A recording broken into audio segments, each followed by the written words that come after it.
of the Association of Teacher Training Institutes of West Nusa Tenggara, Professor Haji Abdul Wahab Jufri. Good morning, sir. Good morning. Good morning, thank you. Professor Haji Abdul. Okay. And good morning. Good morning, and allow me to introduce us to the keynote speakers from the University of South Australia who have kindly accepted to share their knowledge with us today in today's event, Dr. Sarah Hattam and Dr. Min Pham. Good morning, Dr. Sarah and Dr. Mim. Morning, everyone. Good morning, everyone. Good morning. So, ladies and gentlemen, respected participants coming from various backgrounds, mainly education background, we are delighted to welcome you to the virtual international workshop with topic on action research in English language teaching from theories to practices. This event is currently based in the Regency of Sumbawa, West Nusa Tenggara Province, Indonesia. I am Dita, and I will be the master of ceremony of today's event. Once again, let me greet you in Islamic greetings. Assalamualaikum warahmatullahi wabarakatuh. May the peace, mercy, and blessings of Allah be upon you. And good morning, good afternoon, good evening as well to everyone. Thank you for joining us in today's event. Respected speakers and participants, allow me to read the agendas of this virtual international workshop event. We will start the event with singing the national anthem of Indonesia, Indonesia Raya. We will then continue with reciting prayer, welcoming and opening speeches, and then followed by the workshop and discussion agendas. Everyone is advised to please mute the microphone. Thank you very much.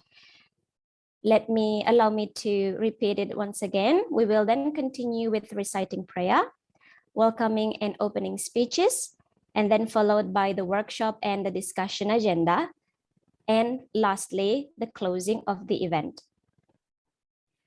Ladies and gentlemen, let me invite everyone to sing the national anthem of Indonesia, Indonesia Raya.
Thank you, everyone. It has been the national anthem of Indonesia, Indonesia Raya.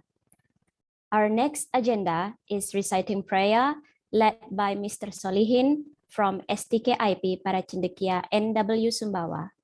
Please welcome.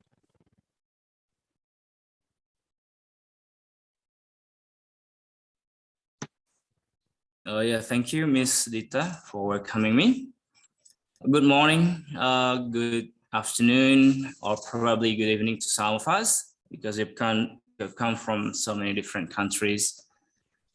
Let us pray before we go even further for this international workshop, and allow me to lead the prayer according to Islamic teaching.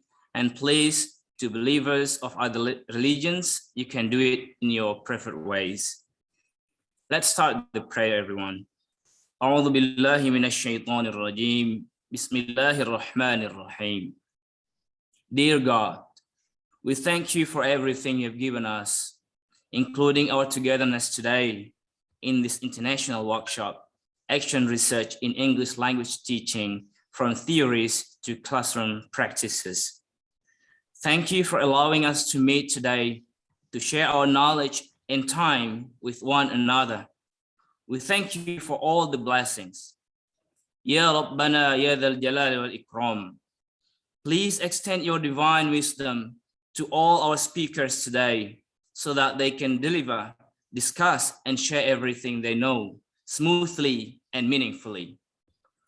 May they be blessed in all their efforts to bring their expertise to the world, especially to the people who need it. Ya Rabbana ya Dhal Jalali wal Ikram. Please bless all the participants too, so that they can reap all the meat of all the lesson we'll be learning in this workshop. And give us the power and strength to continue working on all the good things, including our networking and cooperation today and in the future. Amin. ربنا آتنا في الدنيا حسنة وفي الآخرة حسنة وقنا عذاب النار. سبحان ربك رب العزة عما يصفون وسلام على المرسلين والحمد لله رب العالمين. That's all the prayer, ladies and gentlemen, and thank you for joining. Thank you, Mr. Solihin. Next, I would like to invite the Chief of STKIP Paracendekia NW Sumbawa to give his welcoming remarks. Ladies and gentlemen, please welcome Associate Professor Haji Iwan Jazadi. Thank you, Ms. Dita. Assalamualaikum warahmatullahi wabarakatuh. Waalaikumsalam. Professor Haji Abdul Wahab Jufri, Chairman of the Associations of Teachers Training and Education of West Nusa Tenggara. Dr. Sarah Hattam and Dr. Min Pham of the University of South Australia, who will be our key speakers this morning. Our distinguished participants, professors, doctors, masters, lecturers, teachers, students from some 16 countries. From the registrations, it shows 16 countries: Morocco, Thailand, Colombia, Mexico, Spain, Saudi Arabia, Australia, Lebanon, Bolivia, Malaysia, the Philippines, Kenya, India, Ecuador, Vietnam, and Indonesia. It's a great number of countries, and I believe the participants will continue to get in because we have started on time and some people are at the entering. Ladies and gentlemen, this event is easily distributed throughout the world through supporting social media for spreading flyer and captions that allow from the registrations 626 people to gather virtually, hopefully here to learn from our distinguished keynote speakers this morning. First of all, I'd like to thank Mr. Jalaluddin, our committee key person, for initiating this event by opening connection with our fellow academic, Dr. Min Pham of the University of South Australia, leading to the hosting of this event.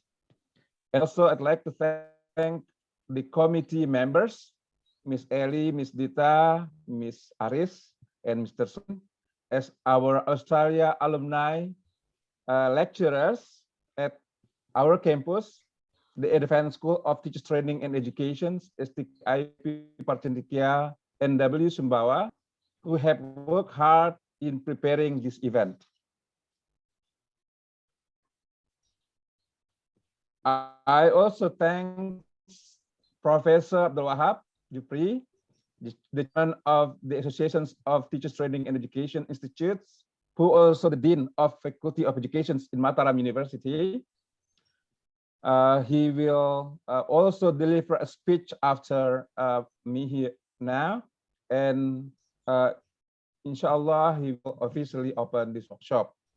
In West Tenggara, we have 17 teachers training institutes which Professor Wahab coordinates, and hopefully with this event continue to work better, and even West Tenggara, including all our colleagues here from Indonesia and even the world. We also benefit collaboration with Inovasi Australia, which is Indonesia and Australia government cooperations in improving Indonesian children's educations, which facilitates with facilities including our Zoom facility this morning. I do hope that we will learn a lot from our experts, Dr. Hattam and Dr. Pham. And after that, we will have further collaborations on action research, so that with action research, we can only publish, but most importantly, we can improve our educators throughout the world, especially in English language teaching and even beyond. Ladies and gentlemen, finally, let's pray for a better world order. We hope that any conflict and war, including that happening now in Ukraine, to be stopped, so that we can have full continuations of the order of the world. It is all. We hope you enjoy this event. Thank you very much. Wassalamualaikum wabarakatuh. Waalaikumsalam warahmatullahi wabarakatuh. Thank you very much, Associate Professor Haji Iwan Jazadi, for the welcoming speech. It is such a pleasure to see the enthusiasm for the event coming from at least 15 different countries. And next, ladies and gentlemen, I would like to invite the chairman of the Association of Teacher Training Institutes of West Nusa Tenggara to give opening remarks. He will officially open our event today. Ladies and gentlemen, please welcome Professor Haji Abdul Wahab Jufri. Assalamualaikum warahmatullahi wabarakatuh. Waalaikumsalam warahmatullahi wabarakatuh. Good morning, ladies and gentlemen. Morning. Morning. The Honorable Head of STKIP Paracendekia NW Sumbawa, Associate Professor Iwan Jazadi, PhD. The Honorable keynote speakers, Dr. Hattam and Dr. Pham, as well as all the distinguished participants from around the world of this international workshop on action research in English language teaching, which is organized by Dr. Iwan Jazadi and staffs of STKIP Paracendekia NW Sumbawa. First of all, let me say that it is my great honor to be able to deliver the opening speech for this international workshop today, and to take part in what I regard as a very needed and fruitful event, especially for us, lecturers, teachers, and students. As we know that action research is very important in our field of study and work. Teachers and lecturers, for example, action research can help develop new knowledge, more especially knowledge regarding our own classrooms, which is, of course, very important for us, for every teacher, since it promotes reflective teaching and reflective thinking. By gaining more knowledge about our own classroom, we will be able to improve not only our teaching, but also the ultimate learning outcomes of our students. It is due to this importance that it is crucial for anyone in this field to be able to conduct action research. Therefore, this workshop that we are doing at this moment is hence extremely needed by our community of teachers and future teachers, especially in university. Let us see this workshop as a tool for our professional development, another version of the traditional teacher in service training for our teachers, which can enhance their performance as a teacher in delivering education. As for the future teachers, which I know join us today in this international workshop, consider this workshop as a way to increase your knowledge about the methods and ways you can use to help yourself when you become a teacher. It might not be very beneficial today as you are still a student, but it will surely be fruitful for your futures. Well, ladies and gentlemen, I would like to wish all of the participants a productive and fruitful workshop. May the knowledge you shall receive from this event be fruitful for all of you, and may it bring positive change for the educative goals of the teaching community. Finally, let me say thank you very much to Associate Professor, my brother, Associate Professor Iwan Jazadi, the head of Sekolah Tinggi Keguruan dan Ilmu Pendidikan Paracendekia Nahdlatul Ulama Sumbawa, and all staff for organizing this special event. For the success and the beneficial of this workshop, let we, all the Muslims in this room, we begin the event of this workshop by saying Bismillahirrahmanirrahim.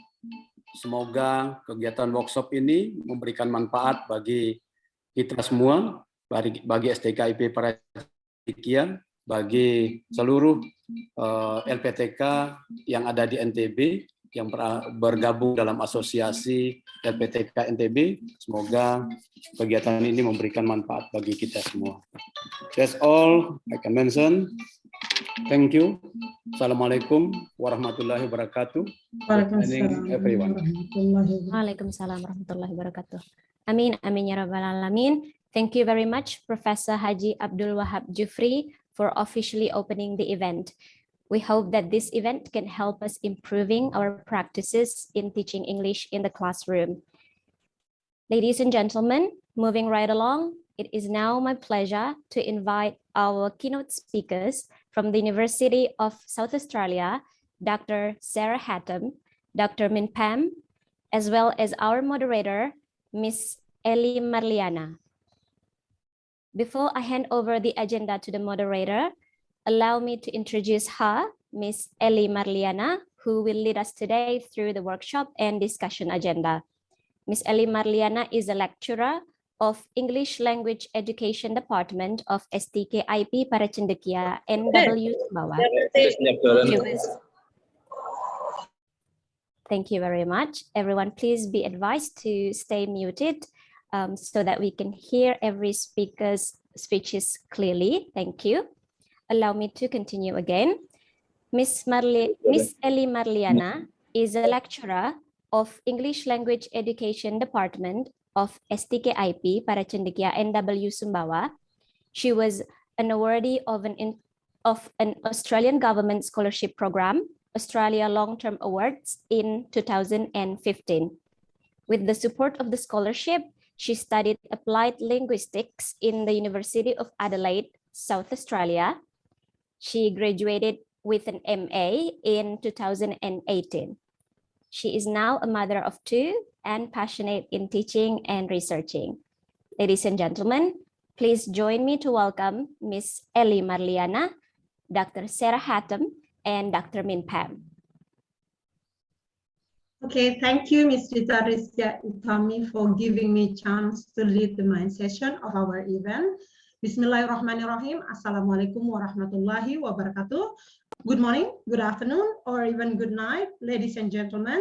Welcome to workshop session, Action Research in English Language Teaching from Theories to Classroom Practices. In this workshop, you'll be hearing a presentation from two great keynote speakers, Dr. Sarah Hattam and Dr. Min Pham from the University of South Australia. The keynote speaker will discuss theoretical foundation of action research and practical steps to conduct an action research project in English language teaching. Particularly, Dr. Sarah Hattam will discuss the relationship between theory and practice and how they will be brought into alignment as a matter of teachers' continuous learning. Dr. Min Pham will then discuss practical steps for an action research project in English language teaching. The ultimate goal of this seminar is to support English language teachers to both theoretically and practically develop and conduct an action research project in their own teaching. The presenters will also discuss possible future collaboration for professional development and research publication in action research. To begin with, allow me to introduce the first keynote speaker, Dr. Sarah Hattam. Dr. Sarah Hattam has worked in higher education since 2005, completing her PhD in sociology in 2013. The experience of being an intergenerational beneficiary of widening participation policy underpins Sarah's passion for equitable access to education and guides her approaches to working in enabling education as senior lecturer of critical thinking and global sociology courses. She has built a community of practice of the teaching team through professional development initiative and action research project in enabling pedagogy. She also facilitates a women's education program for women who have been recently homeless or experienced domestic violence. Dr. Sarah is a member of the Executive Committee of the National Association of Enabling Educators of Australia and chair of the South Australian branch of HERTS SA. She is nationally recognized for her leadership in professional development of enabling and inclusive pedagogies, AAUT in 2009, and was awarded a senior fellowship with the Higher Education Academy in 2020. Before the presenter delivering the presentation, I will convey some of the provision of our main event as follows. First, each presenter has 45 minutes in delivering presentation, and I will remind them when the session is 10, 5, and 2 minutes from ending. Second, there is no interruption while the presenter delivering the presentation. The third one is communication device must be in mute or silent mode during this main session. And the fourth one is if you have questions for the presenter, please type them in the chatting tab. We will then read your question at Q&A session directly after each presenter finishes giving presentation. Lastly, for participants, please do not worry about the material discussed by the keynote speakers. The committee of this event will send all of the material to your emails after the event, so kindly check your email later. Now, moving along to our session, please welcome Dr. Sarah Hattam, who will be speaking to us on theoretical foundation of action research. Dr. Sarah, time is yours.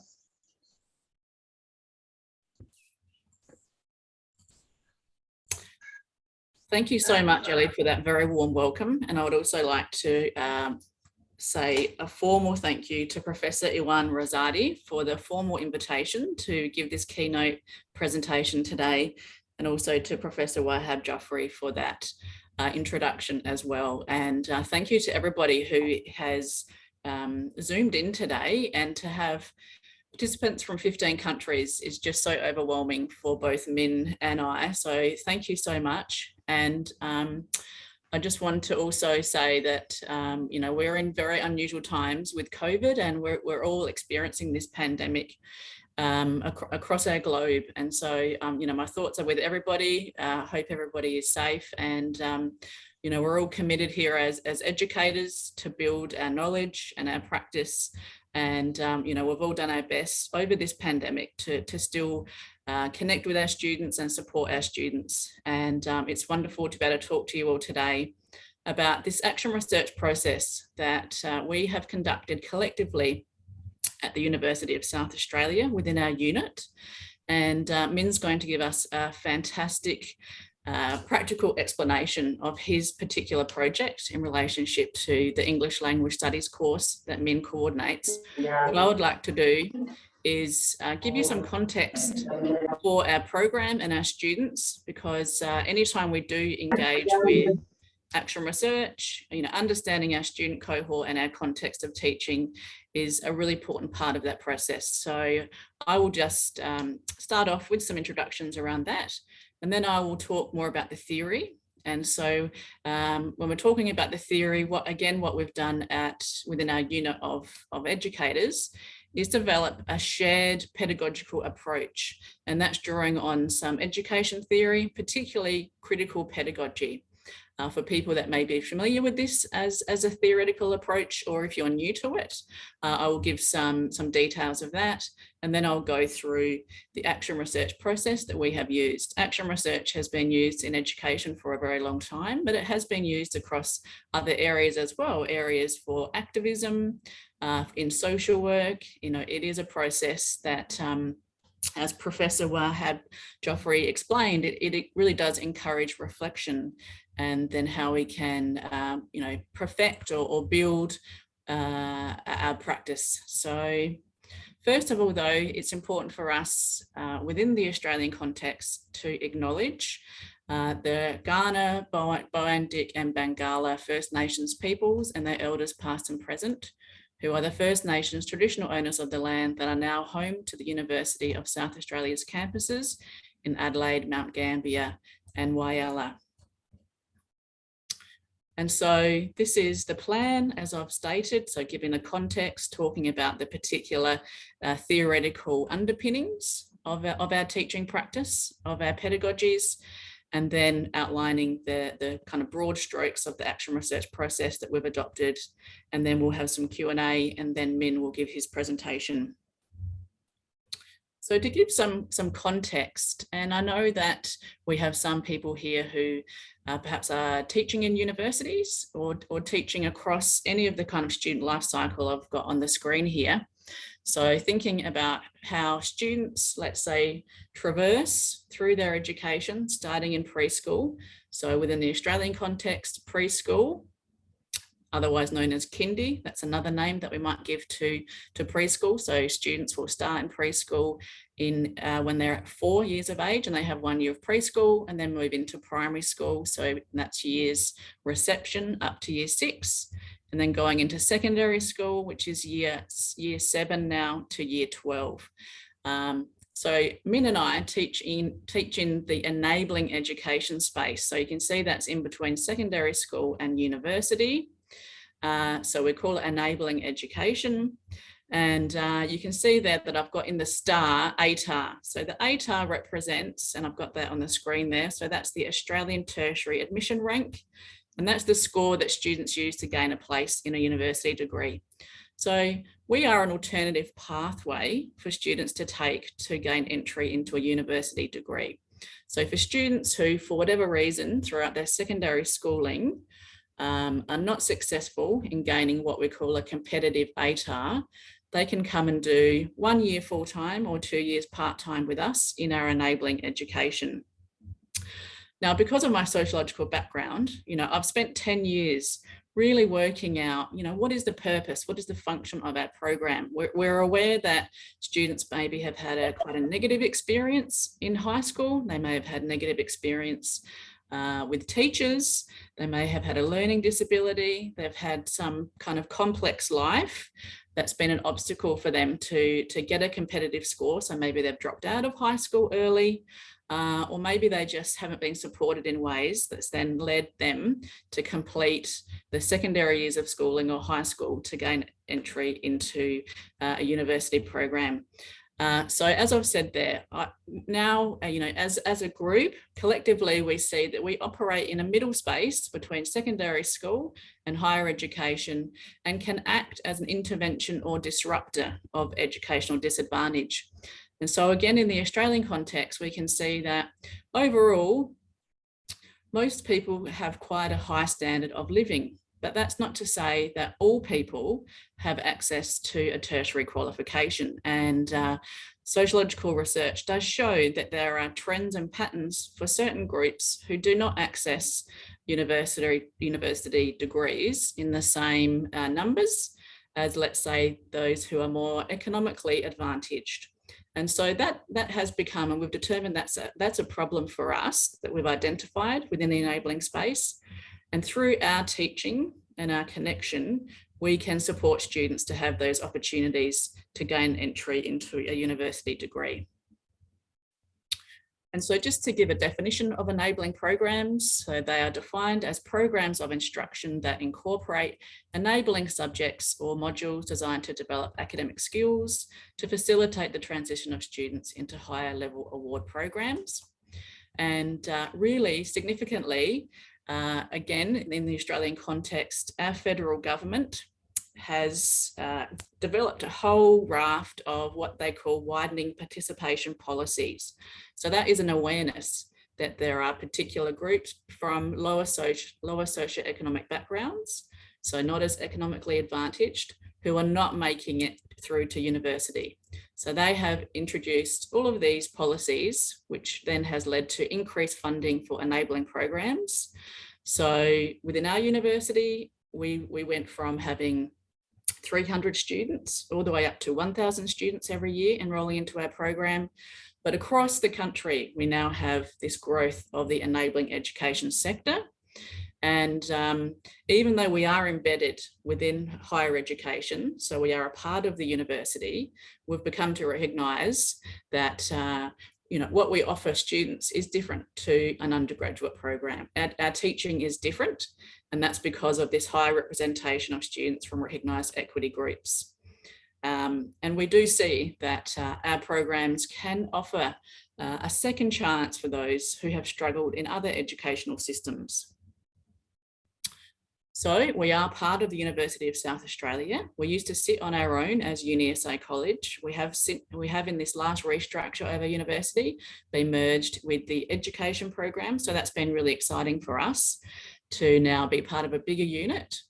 And we do offer those alternative pathways into a whole range of university degrees. Again, the purpose of the program is for students to be able to build a ATAR, or within university language, it's called a GPA or grade point average. So just like the ATAR that was in the yellow star having a score, within the university context, they do 1 year with us and they work as hard as they can to get as high marks as they can to then get a high GPA score, which they then use to gain entry. So if they do really well with us, they could get into really high GPA or ATAR subjects like law or journalism or any of the health science areas that need, a 98 out of 100 GPA or ATAR. We have 26 courses on offer. So where in secondary school, obviously there's a lot of choice of courses, and they are very discipline specific. So you have your whole range of discipline areas depending upon the pathway that students want to go into. At UniSA College, we have the discipline specific courses. So let's say our student wants to go into nursing, they will be able to do anatomy, physiology, some science, some maths, and some literacy. But then we also have what we call academic literacy courses. And so they are the courses that are designed to build the skills they need to be successful at university. So to develop the skills around the key differences of teaching and learning approaches that happen in higher education. That is about independent learning, it's about academic writing, summarising, paraphrasing, referencing, critical thinking. So our program, as well as the discipline specific, also has academic literacy courses. And it is offered only to domestic students or those who are on humanitarian visas. So we do have a growing cohort of students who are in our program who are refugees. And it is a completely free program. If you enroll into foundation studies, it's completely free and open access, which means we do not have a minimum educational qualification for students. So we have students who maybe didn't finish year 9 in secondary school, who have been in the workforce for 10 years and decide they would like to get a tertiary qualification, so they can enroll into our program.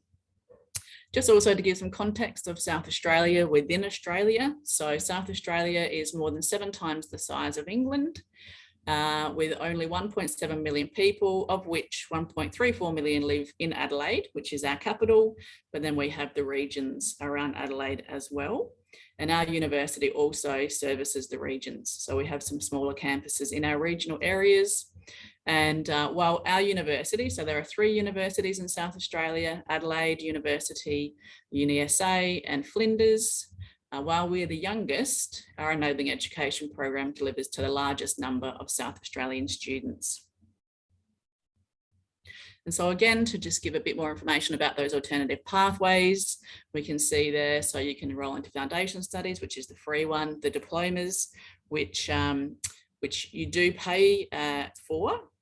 For that one, there is a guaranteed entry into particular pathways, and within the Australian context as well. So if students don't want to come to university, they've got options to go to what we call TAFE, which is the technical and further education institution. So to do a trade or to sit a test.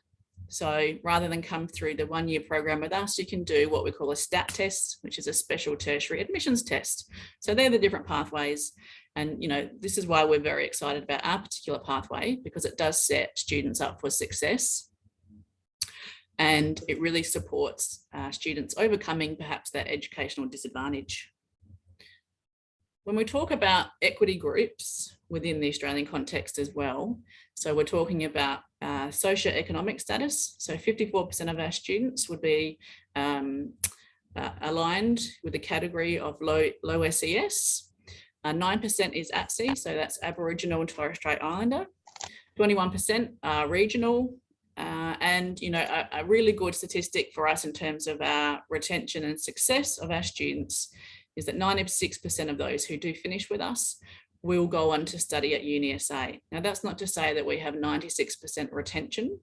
There is still a proportion of students that decide that university may not be for them, but we are very proud of that number, that the people that do finish do then attain a place into university. And again, to talk more about our values and how we define ourselves as an educational pathway and what drives us collectively. You know, we've developed these values. So we are about equity and inclusion, scholarship and excellence, culture of support and ethos, success and well-being, innovation and creativity. And then again, collectively, we've sat in a room for many, many years talking about our pedagogy, and I'm going to give more detail about that.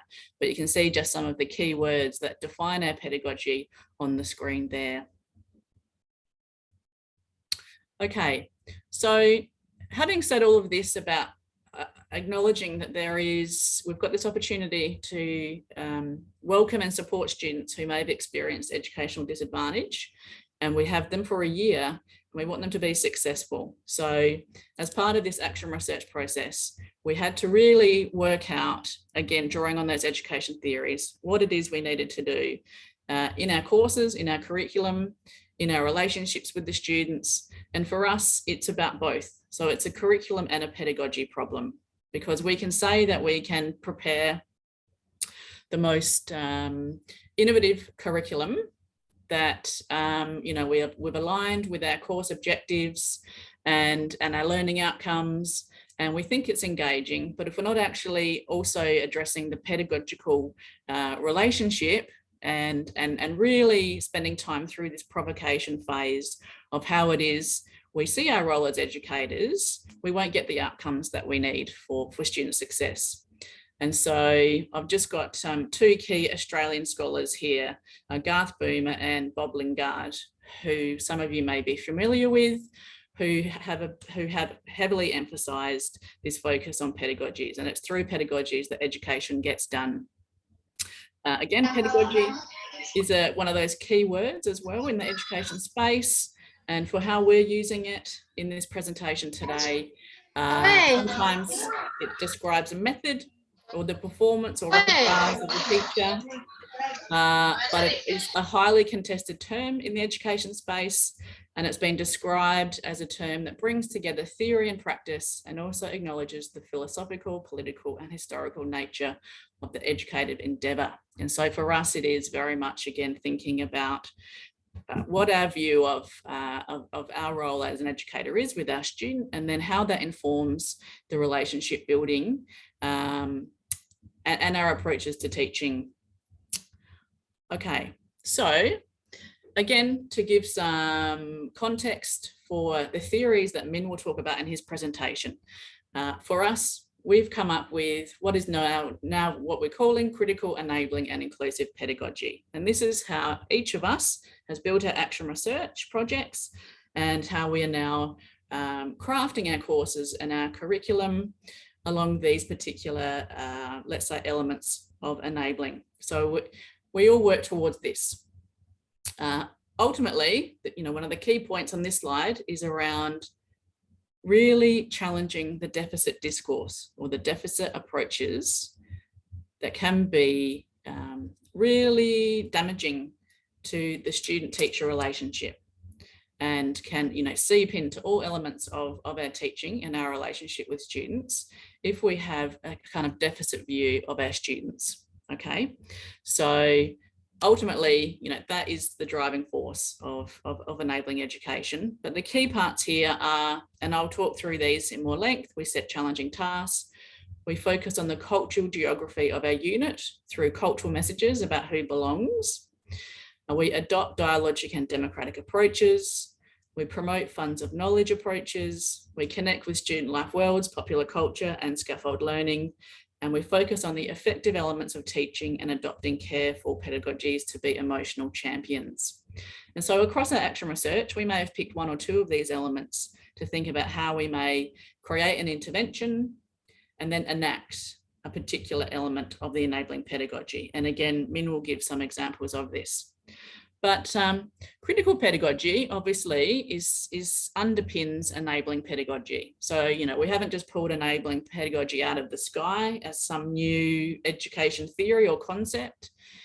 It has its core strong roots in critical pedagogy. And again, if you're new to sociology or the sociology of education, you may not be familiar with critical pedagogy. So I just wanted to give a bit of explanation here. And so, the history of the term critical came from German social theorists who were trying to theorize what happened during Nazi Germany in terms of communication and perhaps the propaganda machine that, obviously took hold of Germany at that time. And there was obviously this intersection between education and ideology. So the term critical came from that period, and then it was picked up and taken by the grandfathers of critical pedagogy, so Paulo Freire. And so for him, the philosophy was born in revolutionary 1960s South America. And also his colleague Ira Shaw speaks of his earlier experimentation with critical pedagogy in the 70s in a time of counterculture in American colleges. Okay, so it has very strong roots and links to the issue of power and education. Now, within Australia, obviously, we're not going through a revolution or anything as significant, but obviously, you know, there are key scholars like myself and like Min who want to learn from these education theorists to see how it is we can make education more just and to open up those opportunities. And it is about tracking that there are different educational outcomes for different groups of people based upon the kind of intersecting identity markers. I've got them on the screen there. So social class, race, ethnicity, gender, sexuality, and religion. Within the Australian context. Excuse me, for participant, can you please mute or silence your microphone? Yes, within the Australian context, we can see that, as I said earlier, there are some groups of people who do experience exclusions and do not have the same educational outcomes. And so critical pedagogy critiques the following commonly held views about the teacher-student relationship and the function of schooling. So schooling is about obviously educating students and supporting them on that life cycle so that when they complete, they have further opportunities to build a life through particular types of employment. So not everybody traverses down that life cycle and reaches and has the same opportunities and then benefits. So here it was to critique the view that the educator was considered the expert and holder of all knowledge, with learners being expected to retain this knowledge without voice or question. And so that is the kind of didactic, monological approaches to teaching, that we fill their heads up with information and they aren't allowed to question. The view that, as I said before, took a deficit view of the child instead of empowering them to build on their existing knowledge, including prior to other education contexts. And this also, the social democratic view of the school system that naturalized the inequality, as it was assumed that individual differences would be allowed to manifest themselves. And then that then grew into this idea that there were in fact natural differences in intellectual ability. So student outcomes and student success here in this framework are linked to intelligence. So critical pedagogy and the sociological thought really wanted to deconstruct this idea that it is about intelligence. There's actually other sociological factors that contribute to educational outcomes.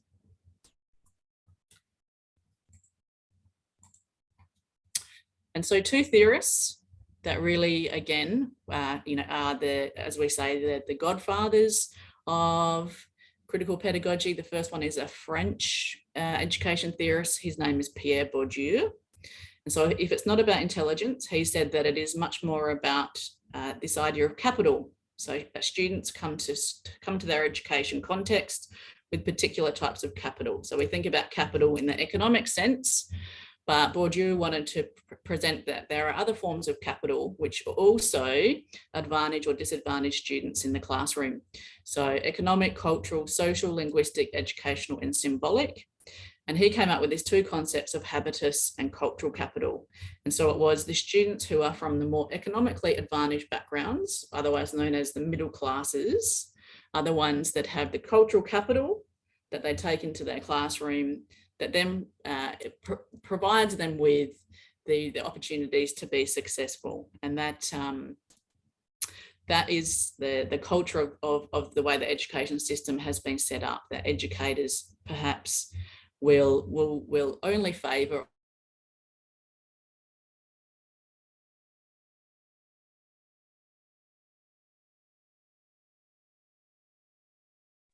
Excuse me, you mute your microphone. Yep, thank you.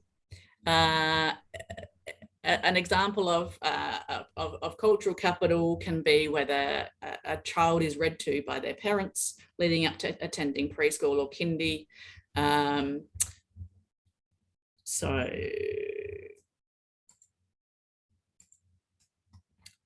The other thing that the Bourdieu offers us was the cultural capital and the discipline and the dispositions. So these are the dispositions perhaps that educators may look for unconsciously in their students. So a love of learning, time management, right attitude, following instructions, prioritizing study, its value and worth, willing to work hard and do what is expected, being smart and intelligent.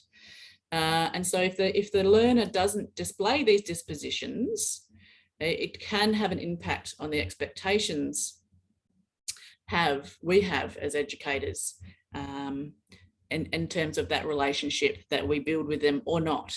And so again, what we're trying to do within the enabling education space is have that front and center of the way that we will interact with our students, and that if they were not displaying these particular dispositions, that doesn't mean that we make assumptions about their intelligence or their commitment to their study. And then we have Ira Shaw. And so Ira Shaw, he developed what he calls the critical teaching approaches, and he lists 11 values. And for the purposes of today, I just want to focus on the participatory. Again, this is about sharing the power relationship or the talking space within the education environment. So again, you know, how much open discussion in class is there? How much one-way teacher talk is there? And, you know, focusing on the teacher talk means that we are looking at this idea that the rules for talking are a key mechanism for empowering or disempowering students. And so it's through the dialogic approach that is one of our key elements of enabling pedagogy. So instead of the banking style of teaching where we're just filling up their brains, we're actually developing particular learning activities, curriculum assessment tasks that really foster this idea of a dialogic approach. And again, Ira Shaw has got some specific practices for this. So doing analysis with the students' participation, avoiding jargon or obscure allusions that intimidate students into silence, posting thought-provoking open-ended problems to students so they feel challenged in thinking them through, avoiding short answer questions, which make students feel like robots, be patient in listening to students and in giving them time to think on their feet, invite students to speak from experience, integrating that material into social issues and academic themes, and invite students to suggest themes for study and ask them to select reading matter.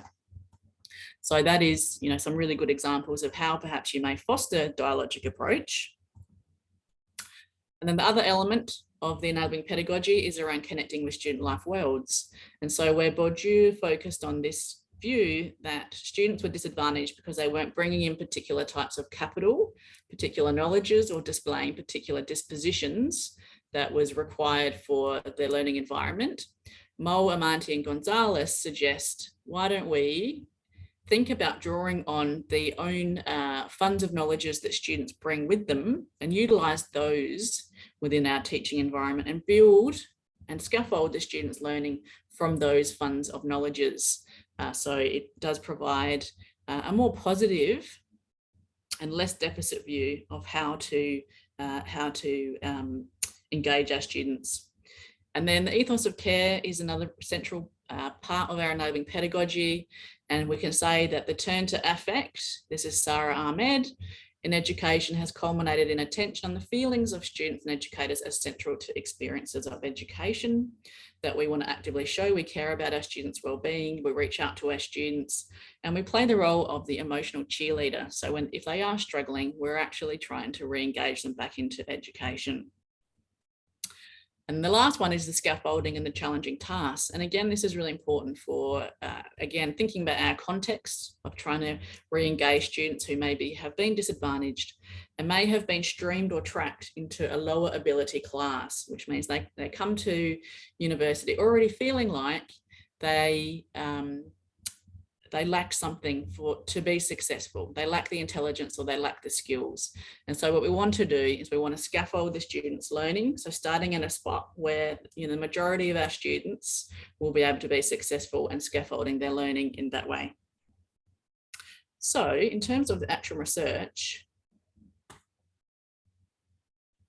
putting that aside for one moment. So this is the theory that Min will be showing in a practical way how he's applied this. In terms of the action research, and as I said, there is action research has been used for many, many years.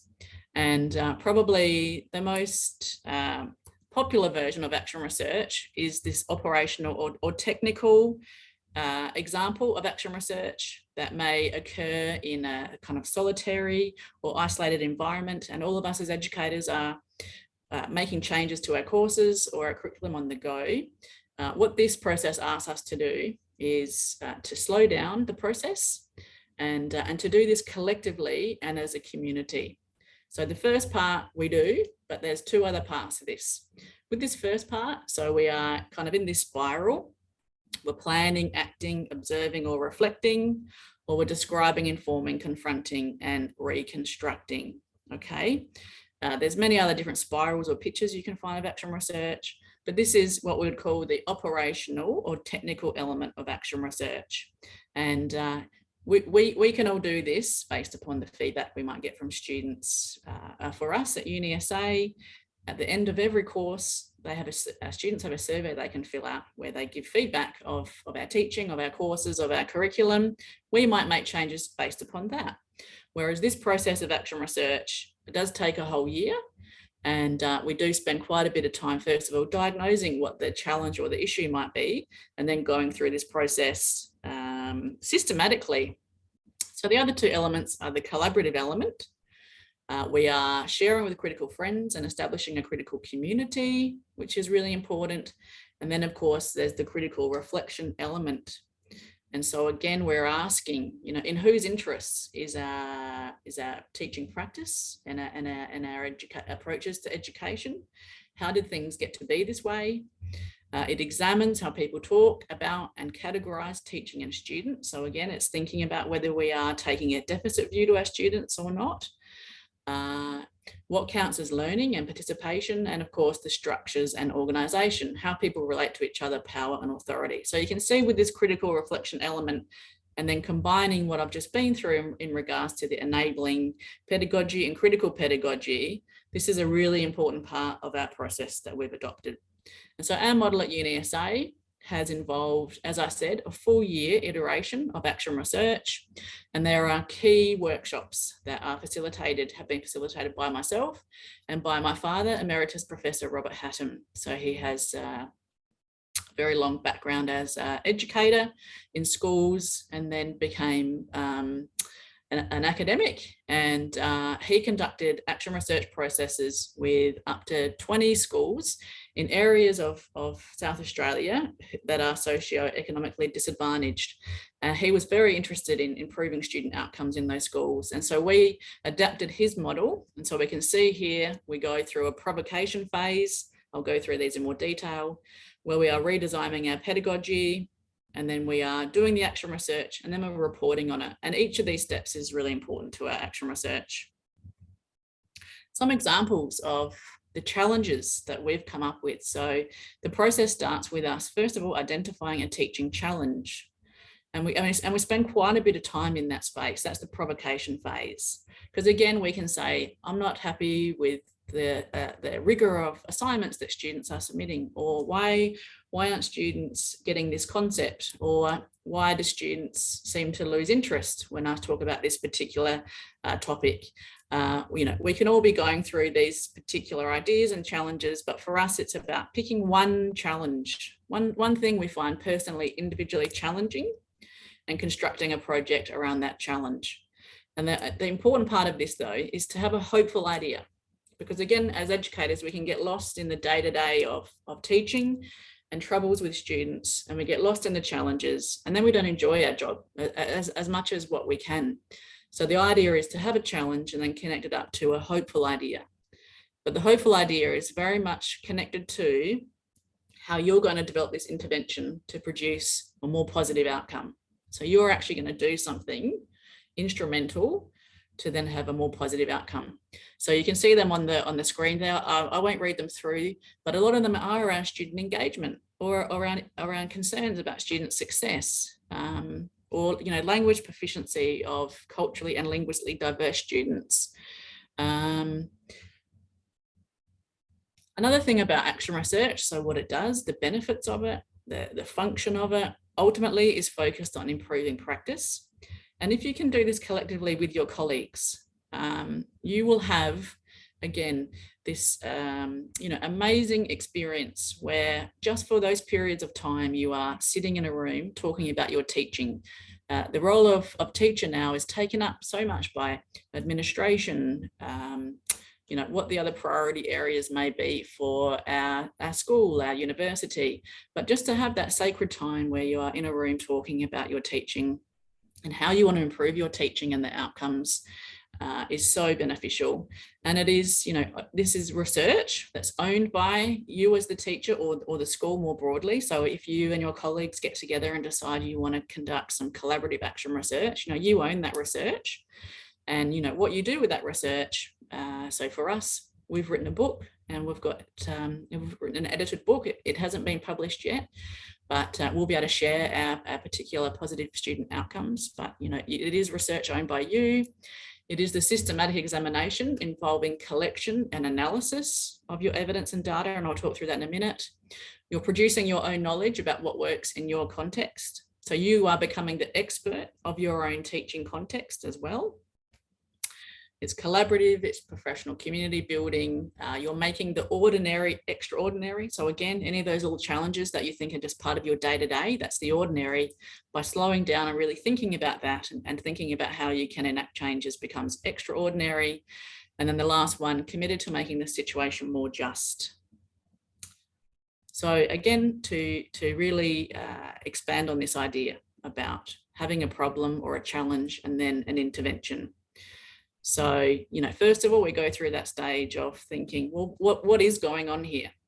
How do I know what is going on? How do I know that they're not engaged? What is the evidence that's telling me that this is a challenge? And how do we know there is a problem and issue? And then how do we understand this situation? And that's where the theory comes in. So that's where if you were to start wanting to do more reading around critical pedagogy or some other education theory, that's going to help you understand what's going on. So think of that as the lens that you're using to analyze that particular teaching challenge. Okay, so you go through that phase and then you create your intervention. So you rewrite some curriculum, you rewrite an assessment task, you rewrite a whole topic's worth of your course, whatever it is that you want to do, where you've decided you need to overcome this challenge. You think then what's being accomplished? How do we know things are improving? So again, we're looking for evidence, and that's through the data collection. So we talk about collecting 5 different types of data, and that is, that could be the student assessment. If you're looking at wanting to increase the grades or the submission rate of an assessment, that's one type of data. We could conduct some other survey or student focus group. Another type of data is to keep a teaching journal. So throughout the time that you're enacting this intervention, you keep a journal that you write down your thoughts of how things are going in your classroom. So there is different types of data that you want to start thinking about collecting. And then the last, what will I look for in classroom life to see success for this intervention? Okay. And so again, to just unpack those different stages, we are thinking out aloud about the challenges of our classrooms. So we don't want to push through this provocation phase. This provocation phase is very important. And this was the phase where, as a collective unit of 13 educators in this enabling program, we were able to collectively say, actually, we're all experiencing similar challenges, and we know the context of our program, and we know the characteristics of our students. And I think we need to really start thinking about how we develop this shared pedagogical approach. So this provocation phase was very important. We work on our hopeful idea, and then we identify a unit of work to be taught later in the university or wherever it is your education context for redesigning. And again, this gives some more depth to that provocation phase. So what are my practices? What theories are expressed in my practices? What are the causes? And so here the causes, again, so that's the critical element: assumptions, values, beliefs. Where do they come from? What social practices do they express? What maintains my theories? What constrains my theories? And how might I change? So again, that does show that cycle that we can go through in that provocation phase. Redesigning our curriculum. So that's where we actively are working on a redesign. And then refining a good research aimed question. So just like any other research project that you do need to come up with a research question. So you will be identifying, again, in relationship to your challenge, whether it is about building the rigor, whether it is about building engagement, you'll have that explicitly in your research question. And then you'll link that to, again, that hopeful idea. So what element of the theory? Is it the scaffolding? Is it the ethos of care?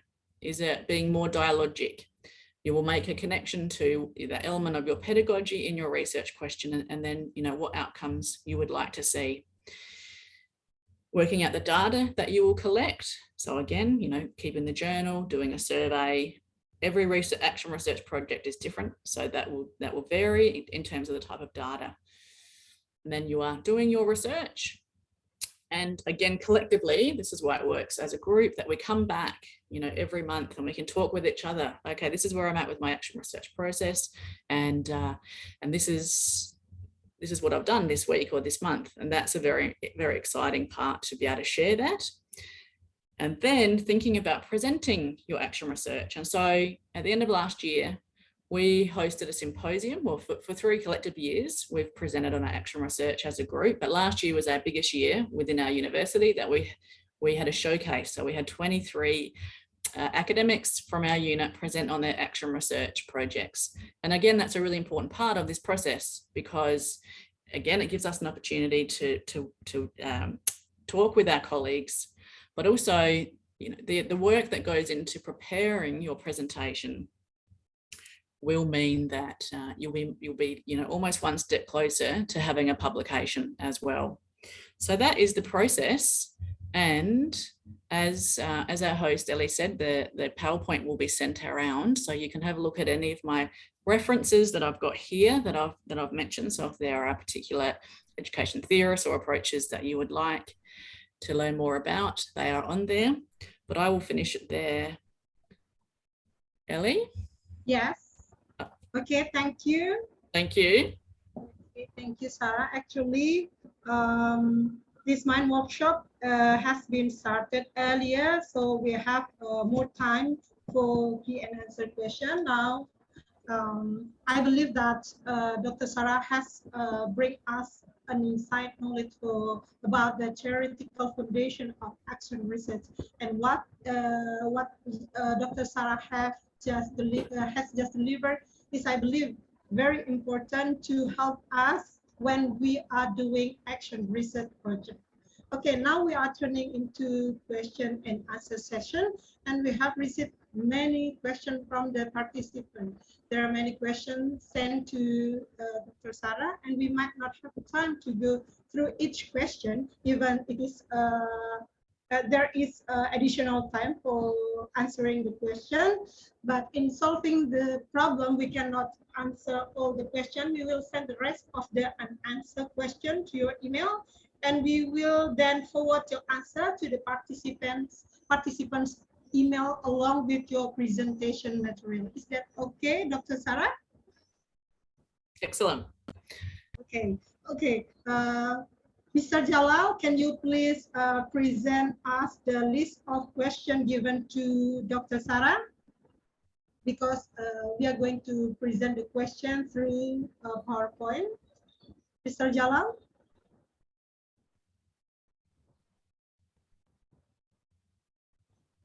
Hello, Mr. Jalal?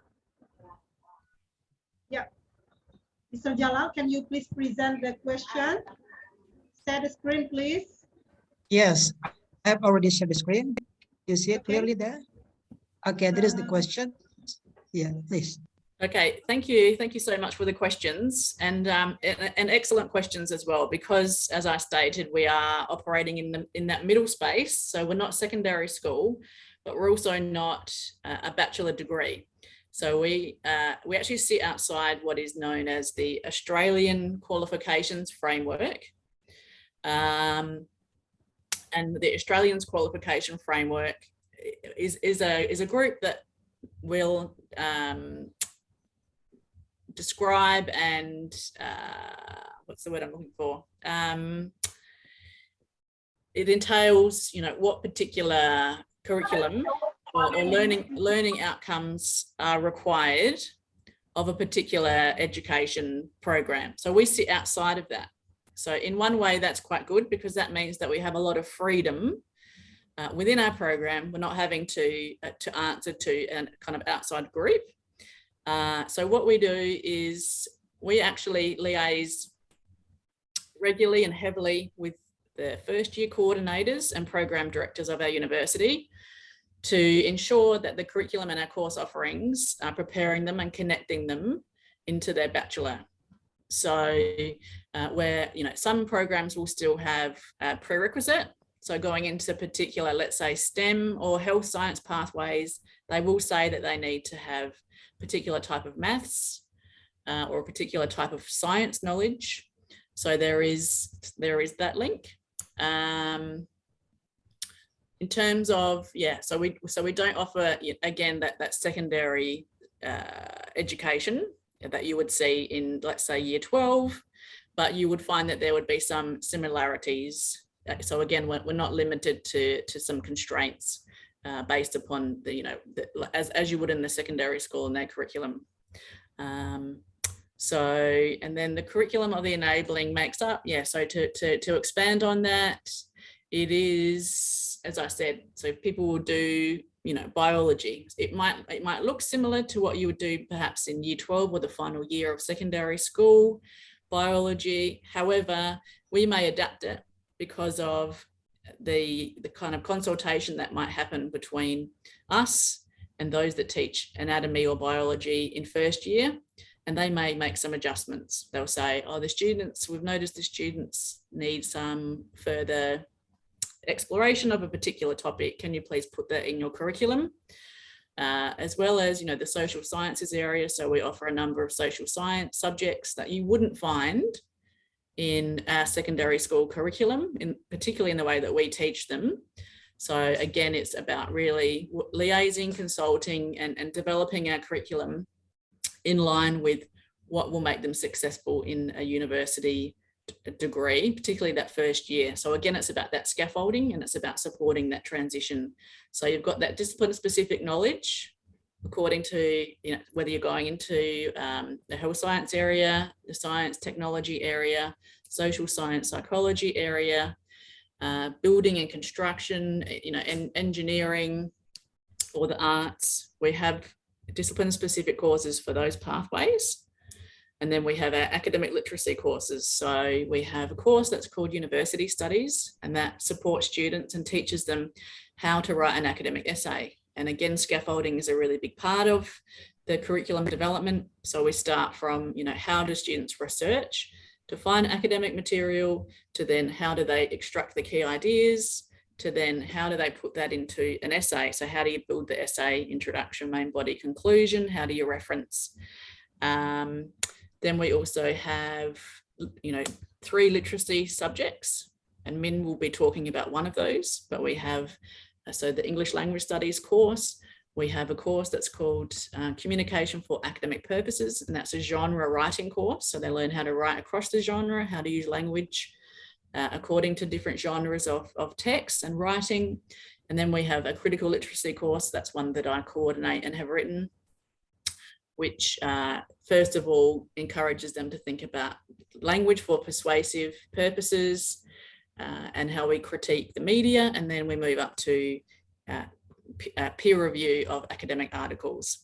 So, they do 8 courses across the whole year. So if they are enrolled for 1 year, then they do 8 subjects, which is quite a heavy load for students. So like a bachelor load, 8 courses, and that's, 3 hours contact a week per course. But, the expectation is that they will spend 8 hours for each course. So if you're enrolled in 4 courses for 1 study period, and 1 study period goes for 13 weeks, that's like having a full-time job. So across those 8 courses, they'll have a spread of discipline-specific courses, as well as the academic literacy courses. So I hope that's answered answered that question. Have you got other questions? Okay, Mr. Jalal, do you have other question? Actually, the chat box, we have question. Mr. Jalal?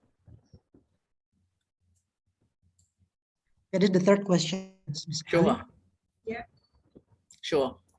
So I think dialogic approach is, one of the centerpiece concepts of Paulo Freire and Ira Shaw. And it does go back to this view that the role of the teacher is just to be communicating the ideas and being the expert in the room, and for the students or the pupils to sit and take on the information and the content, but without there to be any conversation. And so, the way that my father, the emeritus professor, talks about it is though you're kind of just talking at the student, you're doing education at them. There's no communication, there's no negotiation about the education process or the content or the information. And so the dialogic approach is, the antithesis to that. So instead of being monological, it's dialogical. And if you're taking a dialogic approach, you're sitting and you're thinking very carefully about all the different ways that you can foster and nurture more of a conversation and dialogue between you and your students. So whether that is through the learning activities in your classroom, where you're giving them more opportunities to talk with you or to talk with each other, or whether it is through assessment tasks as well. So where perhaps they feel empowered that they've got some student choice over their assessment tasks or over their learning activities. So ultimately it's about empowering. You're empowering your students also to be critical. Yeah. Okay, thank you, Dr. Sarah, because time is almost end. Okay. So we are now moving to, anyway, thank you for a great answer. And we will send the rest of an answer question directly to your email, okay? Okay, ladies and gentlemen, now this is the time we welcome the second presenter, Dr. Min Pham. Dr. Min prefers to be called just Min, but first allow me to read his short biography. Min is a lecturer in language education at the University of South Australia, Adelaide. He has completed graduate studies in TESOL and digital education and a PhD in international studies from the University of South Australia. Min has extensive experience in teaching English as an additional language or dialect in various higher education institutions. His main research interests concern English as a medium of instruction, or EMI, content and language integrated learning, or we call CLIL, and enabling pedagogies. He is also experienced in collaborating with international colleges on research projects relating to EMI and the use of human technology in teaching English. His most recent research project in collaboration with Dr. Jenny Barnett is an edited book in English medium instruction, forthcoming 2022 with Springer Nature. Dr. Min Pham, or Min, time is yours.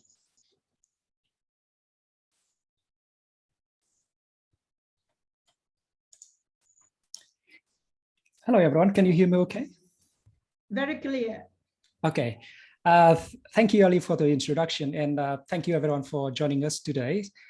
Just for those of you who come late, so, my name is Min Pham, but as Elli said before, please call me Min. I would like to, related to what Sarah said before, to thank those colleagues, Professor Chairman of the Advanced Schools of Teacher Training and Education, and Professor Chairman of the Association of Teacher Training for hosting this, and also thank you, Jonna, Elli, and other colleagues over there for hosting this event. Thank you, and especially thank everyone for spending time to joining us today. What I'm going to talk about or to share with you is very practical things that I have conducted an action research in my teaching in English area. So Sarah have provided you a theoretical foundation of the research, excuse me, in action research, but I I'm going to share with you my own experience as a English instructor or English teachers in class.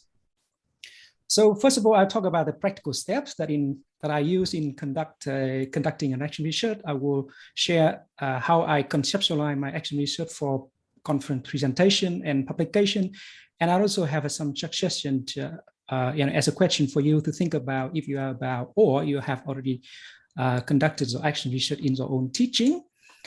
So I will talk about my pedagogical challenge, how I refer to literature in order to develop my hopeful idea, how I design, implement, and collect the data in my action research, how I reflect on my action research, and how I prepare for the another round of the action research cycle, and how I write up my research for presentation and publication. Before moving on that, I would like to give you a bit of contextual information about the class or the course that I taught before, where I conducted an action research. So you know from Sarah's presentation that we're working in neighboring education.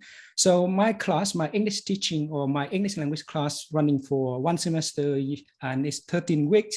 And because it is sit into neighboring education, we do not have any specific requirements or placement tests or entries tests that we usually have in other programs for students to enroll in this course, so which means that student can come to this course with different levels of English proficiency. I have a 25 students in this course, in this class, and these 25 students include native speakers of English and also those students who speak English as a second or additional language. We call them EALD students. Students in class also range between 17 and 14 years old. So it's quite different in the class that you may have in your school. So the diversity of students in this class in terms of the cultural, linguistic, and educational backgrounds make it very, very enormous diverse in this class. So I have a student as refugee. I have a student who just finished high school. I also have some people who are already working in the industry for quite a number of years, and they return to advance their study at the university level. And because of this cohort of students, the academic literacy level of these students are, extremely diverse. We have, as I said before, a native speaker of English with different language proficiency. We have EALD students. So this course is one of the 3 courses that we have for students in terms of academic literacy for them to study in university level. And I have taught this course for a couple of years, and that's why I decided to do a bit of action research to make it more effective for my students. In this course, I would like to talk about the assessment because the action research that I conducted focused on one of the assessments in this course.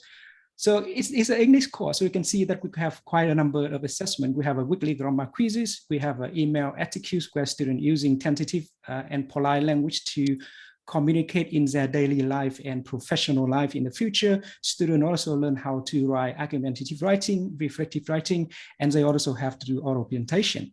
So the items of assessment that I focus on in this presentation is an oral presentation. So let me walk you through what students have to do in this presentation first before moving on to telling or to share with you what's my pedagogical problem that I have. So in the oral presentation assessment, students have to work with another student as a pair, 2 students working together. Together, they have to choose 4 media articles from news media, from the print or online newspapers on the same single story. But these 4 articles must come from 4 different news outlets. It can be ABC News, it can be The Times, it can be the Sydney Morning Herald. It depends on student, which stories are interested in, and they can find 4 different articles from 4 different international or national news outlets. And then each student will work on 2 articles, but they're still working as a team, as a pairs, to summarize each article and compare them in pairs. So you have 2 students in group, and each of them will work on 2 different articles about the same story. So when they have to compare these 2 articles, they work on the structure of the articles, they look at the language features of the articles, they look at the evidence that the author presented, they look at the content, they also look at the argument and objectivity of the article. And then they will reflect, students will reflect on the story. So why are they interested in the story? What emotion, feelings they have when they relate themselves to the story, and what lessons they have learned from the story and from doing the assessment. And then they develop a PowerPoint slides and do presentation in class. So you can see that in this assessment, we as a teacher try to help students to develop their ability to summarize and paraphrase the sources, identify and evaluate arguments based on the evidence, identify and evaluate language features, different language features using elaborative, comparative, and reflective language, and also develop their oral presentation skills. So it sounds very simple presentation, but actually it's a lot of language skills that we try to support our students in this task. So that is the course as a class. That is the assessment that we're talking about. But what is the problem? Let's say the problem. I tend not to use the word problem, but I would say pedagogical challenge that I have in this particular assessment. So I've been teaching the course for a couple of years. So I discovered that when we talk about oral presentation, I often see that students lack of confidence and motivation to work on this assessment, especially those EAR students with the limited levels of English proficiency. And they often found it's difficult in understanding the contents of the chosen article due to the language barriers. They often say that it's hard to read, understand, and summarize and compare and reflect the content. Now, please remember the diversity of the students that I have in this course, all right? Only 25 students, but they come from different backgrounds. They speak different languages as a first language, and we also have native speakers of English, but with different levels of English proficiency. So therefore, students struggle a lot in order to present their ideas, express their thoughts in class. And in some situations, students become frustrated. And some of them even decided, I'm gonna not do the assessment, I just accept a fail grade. So as a teacher working in a class, this is the pedagogical challenge that I have. And I have to find a way to support my student. And I can't change the class because that's the class I have. I can't change students because they are who they are.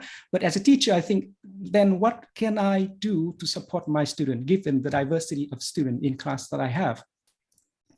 So after identifying my pedagogical challenges, I refer to the literature to see what I can actually do to help my student.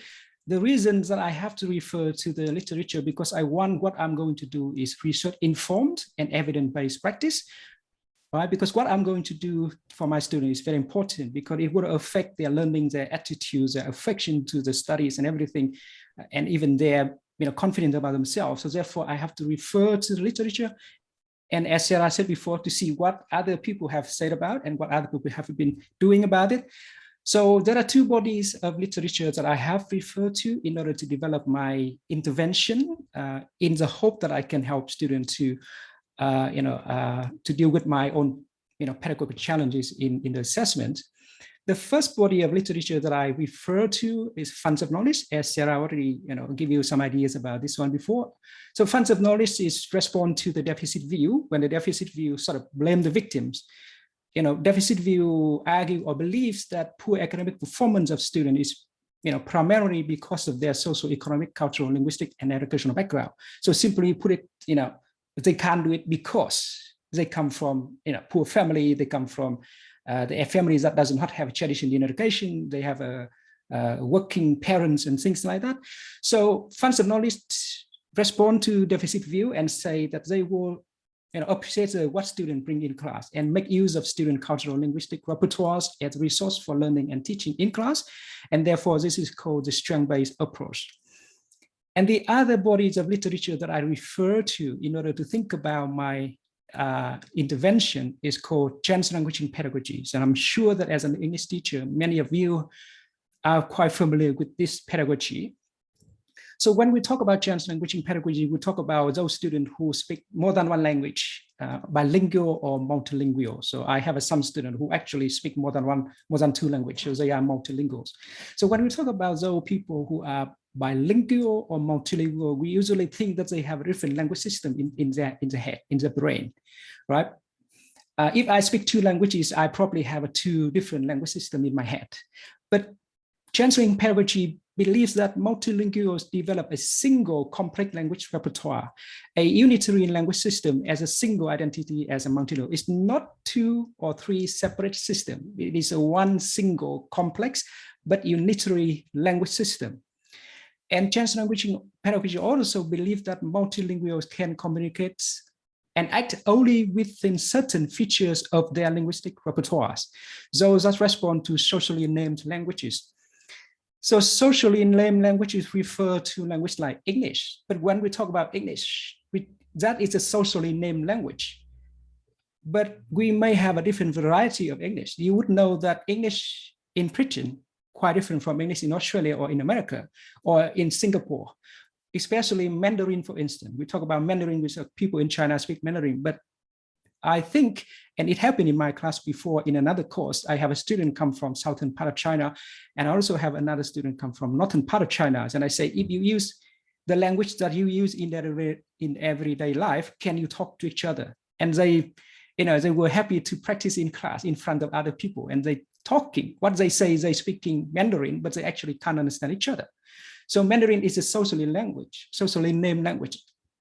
Spanish, for instance, you have people in Mexico and Brazil speak Spanish, but it's quite maybe different from people in America who speak Spanish or in other part of the world. So for multilingual students, even though they speak a socially named language, they can communicate and act only within a certain features of that socially named language. And it doesn't mean that they can communicate and act within the comprehensive, holistic linguistic features of the language. So if I say that I speak English as a first language, then I may only communicate and act within a certain features of English that I have, rather than expecting that I use the full, linguistic repertoires of English. Last but not least, translanguaging pedagogy also believes that recognizing and leveraging multilinguals' entire language repertoires is essential to deepen their performance in socially named language. So these are the two bodies of literature that I have referred to. So after referring to the funds of knowledge, and I think, yep, that's the way to go, because I can't change the class, I can't change my students, and I respect who they are, then I have to find a way to look at what they bring to the class as a resource for my teaching and for their learning and for our sharing in class. And when I look at the translanguaging pedagogy, yep, I have a student who are multilingual, and they bring with them a lot of rich linguistic repertoires, but they also can only act with certain features of their language repertoires. And I should take this pedagogy in order to support my students. So what I do next, after I already referred to the literature, I come to my hopeful idea, as Sarah said before. After you know all of these, I come to the hopeful idea, or I call it my hypothesis. So my hopeful idea is, if students, especially EALD students, are encouraged to employ their full linguistic repertoires, it can help reduce the cognitive load and therefore motivate them to work on this assessment in order to develop their English proficiency. All right, because my hypothesis is, because their limited English proficiency make it too difficult for them to study and complete this assessment. And therefore, if I encourage them, or if they are encouraged to employ full linguistic repertoires, it then can help them to reduce the cognitive load, therefore motivate them to work on this assessment. So this is a hopeful idea that I have, and this is a hypothesis. And then I change it, or I turn it into a research question, because what I try to do is that I want to conduct research, but by the end of that, I want to write something about it to share my practice with other people, with other colleagues, and I also want to learn from them. So I turn it into a working research question. To what extent does translanguaging pedagogy enable EALD students to develop their academic English proficiency? So this is a question that I'm working on, and I will come back to this question later on to discuss why I think putting the hopeful idea or hypothesis in a working research question would help me to think about my own intervention conceptually. We will return to this one later on. So far, I have identified my pedagogical challenge. I have to refer to the literature. I have to develop, or I have already got my hopeful idea. And now I'm going to design and use translanguaging pedagogy as an intervention in my teaching. So in terms of translanguaging pedagogy, there are three key components in this pedagogy, and there are some pedagogical implications for us as a language teacher. So the first thing is about the teacher stance. if I would like to be a language instructor or educator that applying or utilizing Chinese language pedagogy, I believe that learner would always draw upon their linguistic repertoires as a resource to learn, to think, to imagine, to develop commanding performances. So as we said before, multilingual people have a one singular unitary linguistic repertoires as a resource for thinking, learning, and developing their commanding performances. I also think that position language from the insider views, acknowledging bilingual student having a singular linguistic repertoire. So insider views here thinking, it's different from the outsider view. So outsider views think that people who speak more than one language, they have a different language systems. But the insider view, no, it's not the case. It is only one singular unitary linguistic repertoire or system in those people who are bilingual or multilingual. I also believe that translation can help my students to perform with their own internal norms to be more creative and more critical. By that, I mean, if they are able to use all the resources in terms of the language features that they have from different languages, they would be able to be more creative and more critical about their studies. In terms of the designs, a teacher who employing Chinese language pedagogy should create collaborative, cooperative, and student-centered instruction. They also have to collect and encourage students to access to variety, multilingual and multimodal instruction resources. So we can use visualization, we can use video, we can use written instruction. So it's a different or variety of multilingual and multimodal resources for students to make meanings out of it. If we're just using written language, then some students may find difficult to understand the written language. Then we already prevent them from understanding what we want them to do or perform as a student. And also teachers should use Chinese language pedagogy, allowing students to use their full linguistic repertoire. So go back to how we can maximize their resources for them to make meanings. And in terms of the teachership, the third component of Chinese language pedagogy, as a teacher, I should be prepared and willing to make any instructional changes in order to adapt to my individual students and language repertoire. So these are the instructional changes, the perception that I have, the idea, the thought that I have. I'm going to put it in my practice. So what I have changed, the same assessment before, students still working on oral presentation. They're still choosing 4 different articles from 4 different news outlets. But this time, EAC students are encouraged to choose 1 article in English and the other article in their own language, in their first language, right? So they can choose, but other requirements still remain the same. They still have to be about the same stories. They still have to be come from the news media's sources. And then students can start working on either article first. They can working on the English article first, or they can working on the article written in their first language. First, it's up to their preference. I just encourage them to say, you can work on any article first if you prefer. So it's your choice.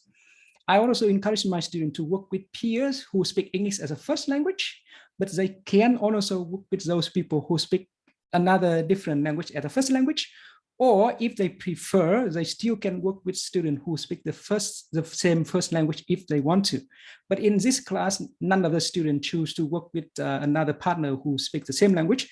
Most students, EAD students, chose to work with another partner who speaks English as a first language. So that is very interesting that we can look at later on. And as a teacher, I work closely with my students to support them in finding articles, ask prompt questions, provide additional instruction along the way if they ask. I encourage them and provide technical support if they need. Technical support, I mean just some, how can I make some, visual presentation or graph on my PowerPoint slide. So those things, but I work along with them. So these are the changes that I employed in the session or in the instruction that I have. And let's see what happened. I implemented it, and then I come to the data collection and talk about the student experience. So I collect different data. I have classroom observation. So when students working together, I walk around, talk to them, and I take notes about what they're doing. And this is what Sarah said before as a teaching diary that we keep every day. So I see how they work together, what the ideas about, how they feel about working together on different languages, how native speaker and non-native speaker or EAD student discuss about the content while they're working on different languages. And I also take notes of the student presentation in class. And also I ask my student to give me all the notes after the assessment. I ask them to give me all the notes from the assessment, and I would like to see how they take notes, how they analyze article, what they put in there, how they highlighted it, because I'm interested in all the data that I have. I also look at the data statistically, look at the grade of those students in the assessment, and on average, a student who chose to participate in the action research achieve relatively about 9 to 10% higher compared to those students who in previous year where there was no action research intervention in the assessment. So in terms of the grade, there is a little increase in terms of the performance there.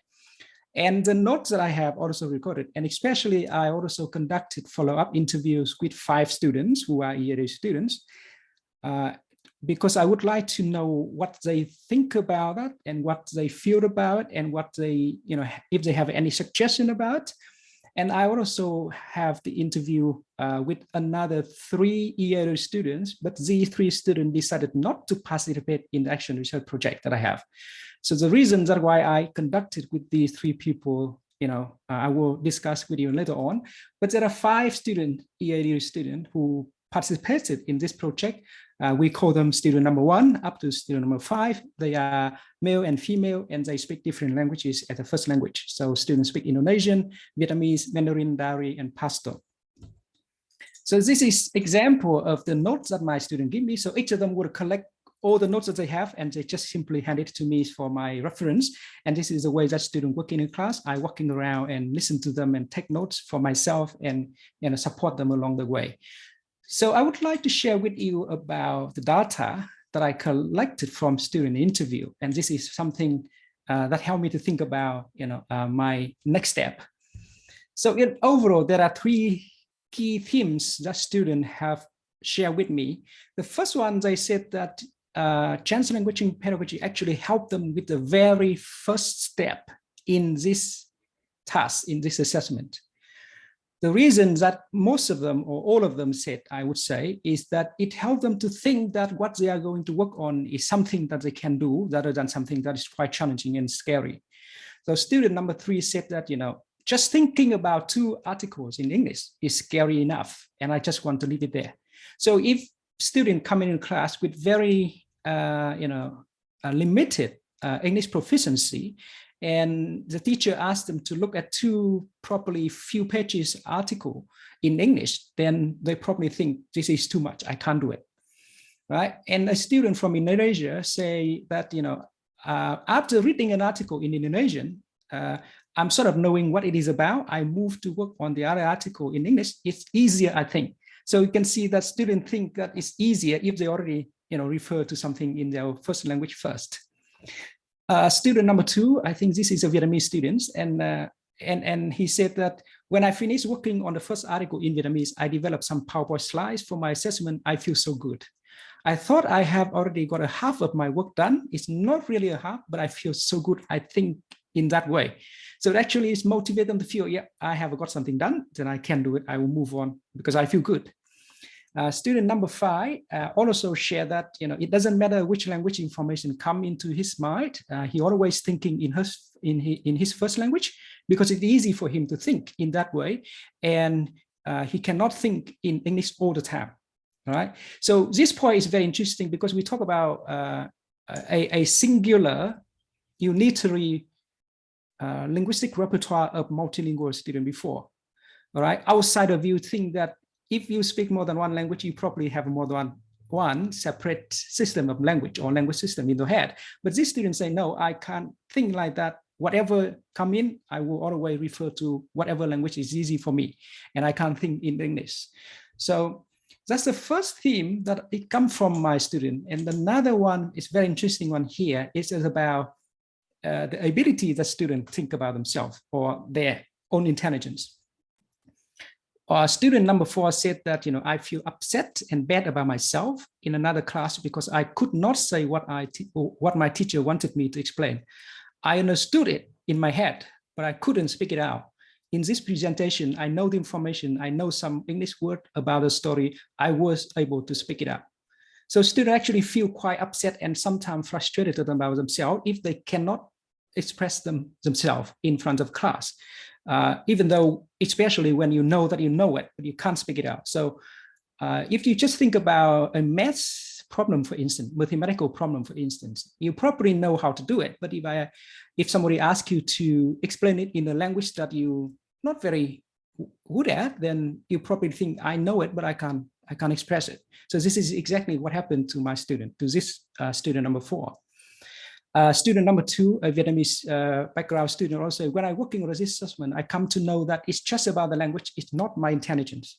I need to learn English more, but it's okay because I wasn't born to speak it. I can do it, I think. So in this case, students think, I think if this student say this, I may be able to assume that before the assessment, this student think that he's not good or probably has something wrong with his intelligence.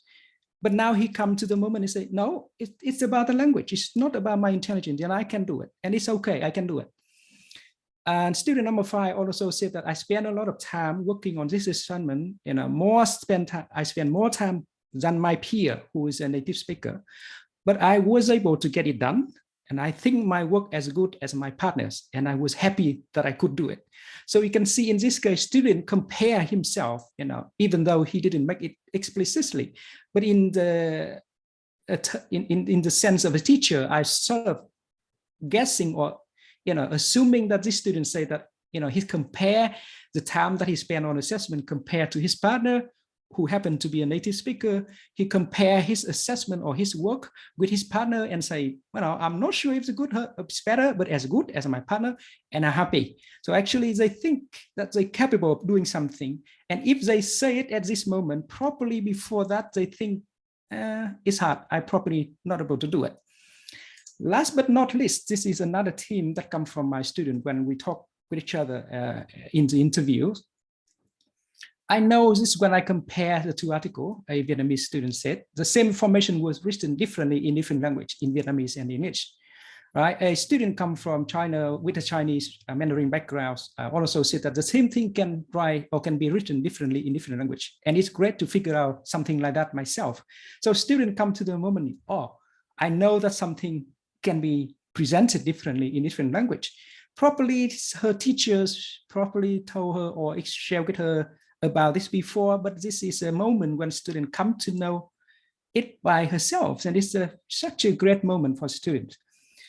Student number 1 also shared that, this is a student come from Indonesia with an Indonesian background, and she was interested in a story, but she couldn't find the 2 articles, one in English and the other one in Indonesian. And she questioned herself like, I have to find another article, but I wondering why there is no report about the story in Indonesian.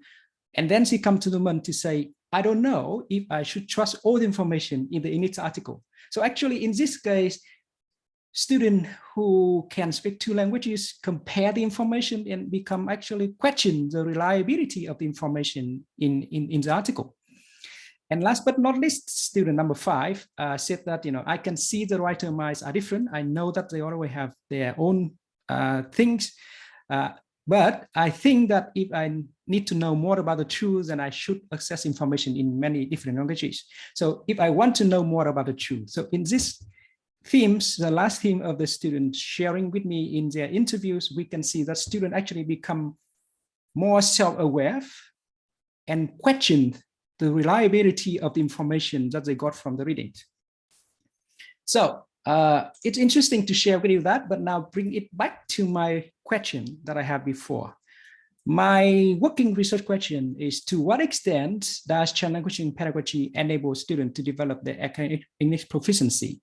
So I think that I got a question from someone, I can't remember, I think Lalu or someone asking, or I'm sorry, I can't remember the name exactly, but someone before that asking in the chat, is there any other ways that we can measure the effectiveness of action research rather than just looking at their grade?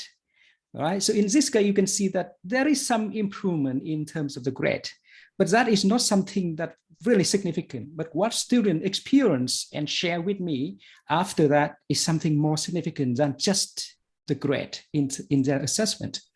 So going back to the question that I had before, I sort of arguing that there are three ways or three extents that change languaging actually can help students to develop their language proficiency or competency, I would say. Change languaging actually can motivate students to accomplish a learning task.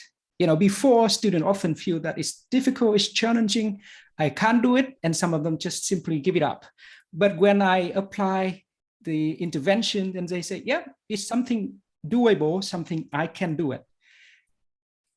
In another sense, change language pedagogy also can promote student confidence, a belief in their own ability to complete a task. So if you remember what we said before, what I shared with you before in terms of the interview that I have with my student, more of them said, oh, I can do it at least as good as my peer who are native speaker, all right? Or I think that it's just because of the language. It's not because of something that I'm not great at. It's not my intention, it's just a language, all right? And students can also think, I think I can do it. I feel happy about what I'm doing. And last but not least, change languaging can also help students to become more critical. Actually, they can articulate and critique different worldviews. So they said, I question why that story was not reported in Indonesian. I question why, different information presented in different language differently. And I question why the writer have different purpose in their writing or in their reports. And if I want to know more about the truth, then I have to find more information. So they become more critical in their learning. So these are very important skills and knowledge that they should have in order to advance their study further. So now I have shared with you all of these steps, and it's come to the moment that I look back to what I have intervened or what I have implemented. Excuse me, Min. Yep. Let me remind you that the time you have still 10 minutes, and we can 10. end after. Yes. Thank you. Yeah, I think that's perfect timing. Thank you very much. 10 minutes. I thought it's 5, but 10 is good. Thank you, Elli. So I have discussed with you my pedagogical challenge, refer to literature, develop my whole idea, design the intervention, and now go to the moment when I look back to all the data that I have in order to reflect on it. So I would like to see what actually worked and what actually didn't work. So I can see to some extent, I'm not 100% confident, but I say, I am quite confident to some extent that change languaging actually helps to promote student confidence, to help advance their motivation and performance in terms of the grade, but it also helps students to develop positive attitude towards themselves as a capable learners. Instead of saying I can't do it, now they say I can do it at least as well as my partners. And they also develop positive attitude about the assessment. It's not something that designed to fail or pass them, but it is something to have a desire to support them to learn, to develop the language. And they also develop positive attitude toward their learning. However, as I said before, some students did not participate in this project, and therefore I would like to know why. And I conducted 3 interviews with 3 EAD students who did not participate in this project, and I want to know why they think or how they think about the intervention that I have. So overall, all of these students said one thing in common, and they're very clear about. They thought that if we refer to first language, it will prevent us from learning English. And all they want to do is to improve their English proficiency because they study, live in Australia, and they will work in the future in Australia. Therefore, they have to focus 100% in their English proficiency. Now, the context that I have here, a class of students from different linguistic backgrounds, but it's happened in Australia. The class that you may have yourself as a teacher, maybe in a different context where you have students who speak the same first language and they learn English, right? But I would like to emphasize that so we can see, the contextual factors quite important here. So I have finished my first cycle. And then the next round I thought about is how can I actually, this one now become my next pedagogical challenge that I have to think about how I'm gonna develop my intervention to support actually these students. So in the next round of the cycle, I look at the research or literature in the research about the perception of multilingual learners on the roles and the use of first language in learning another language, and what are some pedagogical practices that our colleagues around the world have used in order to help students or those people who actually have this perception about the fact that if you refer to the first language, actually it prevents you from learning a second language. And they 100% focus on English proficiency. So this is another round of my action research, but I think because of time, we're not going to focus on this one, but I hope that what I've shared with you so far come across from the first step up to the reflection step, and I'm preparing for the next round of my action research. So because of time, we're not going to dig into that one, but I will go back to the last step when I say, how did I have come up with the idea to develop my action research into a written publication and share in the presentation in the conference. So this is the moment I have to conceptualize my action research. But as I said before, when I said that, can you actually turn your hopeful idea into a research question? And I said at the time that actually turning it into a research question helped me to think about my research conceptually. And this is the time that I go back to it and think how it helped me.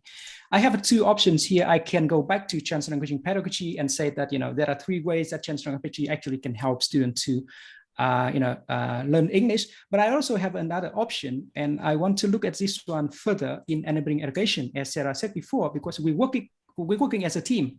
So we have the enabling pedagogies and we want to work on that. So I'm choosing a theoretical framework developed by Rancière, a French philosopher, in the book called Ignorant Schoolmaster, 5 Lessons in Intellectual Emancipation. So I turned the question into to what extent can translanguaging pedagogy contribute to multilingual learners' intellectual emancipation? So for this one, I have a few slides. I hope that I can get it done in 5 minutes, Elli. Yes.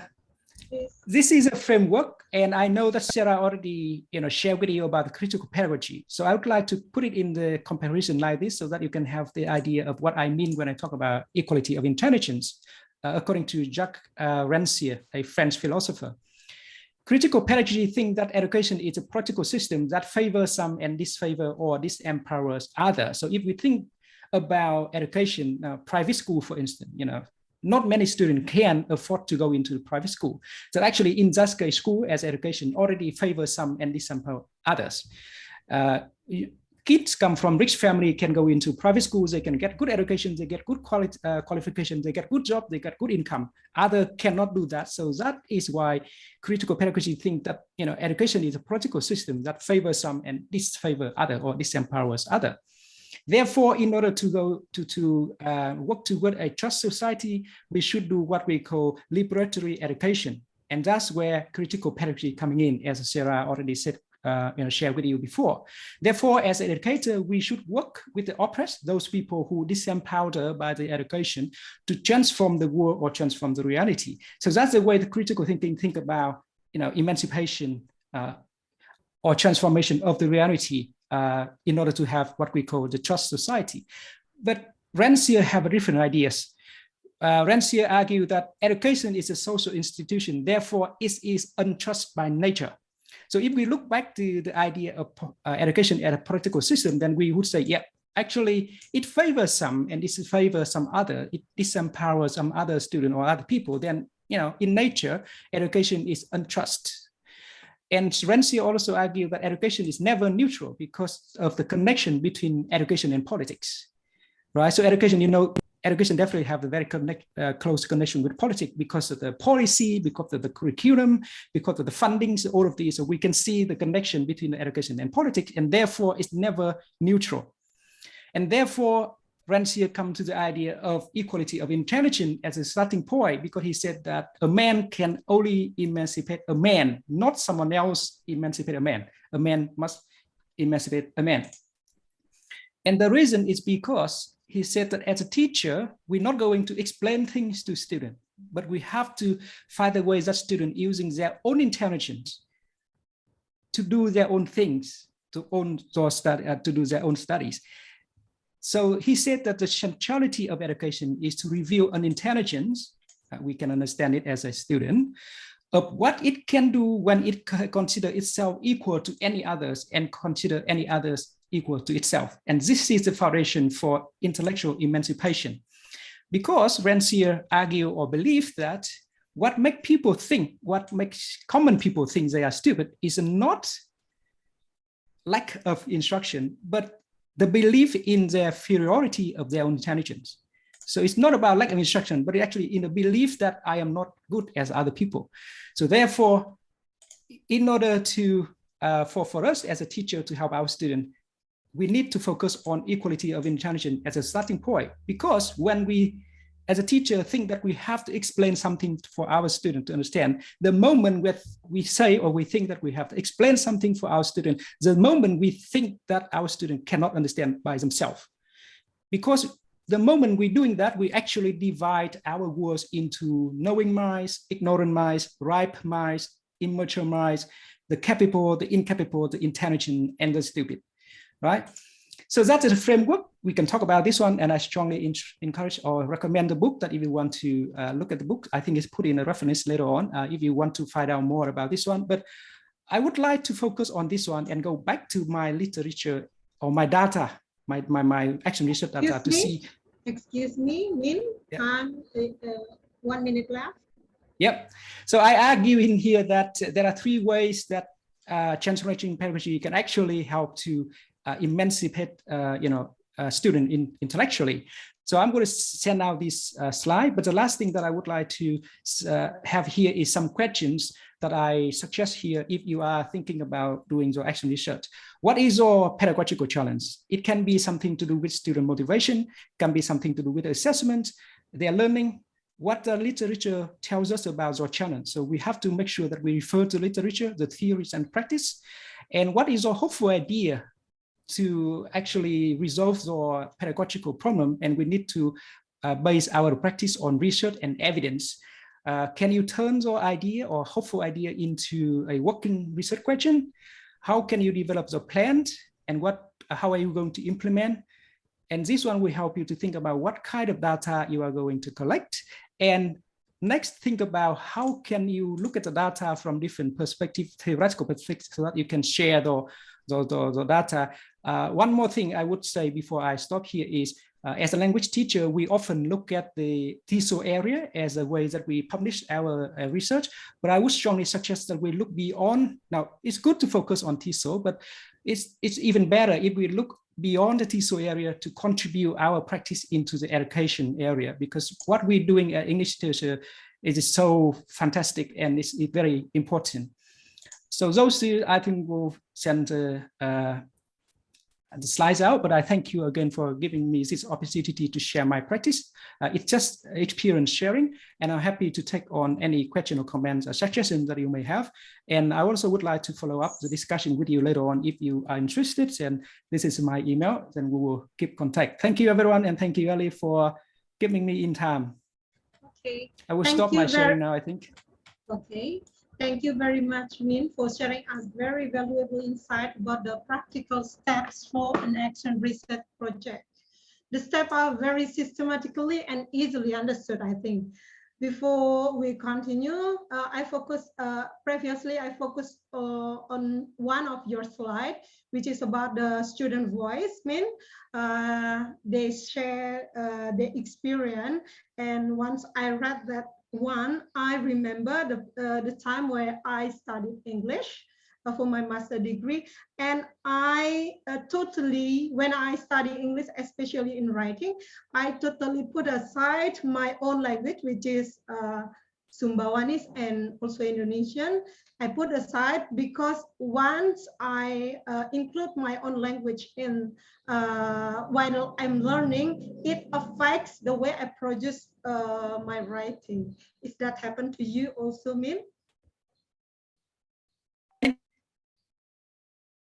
Thank you for sharing that, Elli, because as you can see that I am also an EAD student myself, because I started to learn English when I am already 20 years old, when I'm already adult. And you can see from my accent, because I learned English when I was already adult, I can't change my accent. And it's exactly what you just say has happened to me also. Especially those of you who have to think about something quite philosophical and complex. And what you usually think is, you read English, but it always brings you back to the language that is most convenient for you to think. So I would assume that it would happen, and student sharing also confirm that, actually, this is what they're doing. Thank you, Elli, for sharing that. I really understand that from my own experience. Yeah, thank you, Min. Okay, as has been said in the rundown of this event, we are going to have key and answer session for allowing the participant asking question about what they have think it is not clear enough. Okay, Mr. Jalal, can you help me presenting the question? And maybe we have one directly question. We ask the participant to raise their hand and directly ask the question to you, Min. Okay, Mr. Jalan.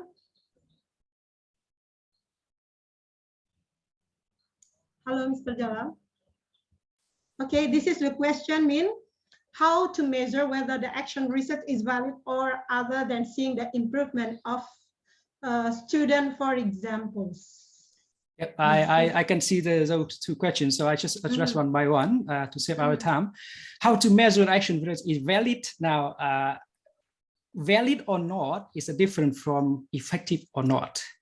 That's a two thing, because we can measure whether it is effective or not by, if we say whether our action research is valid or not, then we effective or not when we may look at something that you said here, Mishalma, yes, the name that I remember before. We just look at the improvement of the grade and we think, student improved their grade and that it worked. That's based on the experience that I just shared with you. That's not the only indicator for us to think whether our action research is effective or not. What students share with me after that, from my own perspective as a teacher, is more significant. I would then very upset if my those students didn't score higher. But what they say after that is more important. They feel confident about themselves. They motivated to get the job done, and they actually become more critical. So if the question of whether it's valid or not, it is about how you design it. So it's about the methodology that you're doing with the research rather than the effectiveness of it. So again, measure the valid of the research is about the methodological methods. As a human, as a scholar or teacher, we try our best to think ethically, statistically, qualitatively to see how we can design our research in order to do that. But valid, that's a valid, but effective, then we talk about many other factors. Grade is only one.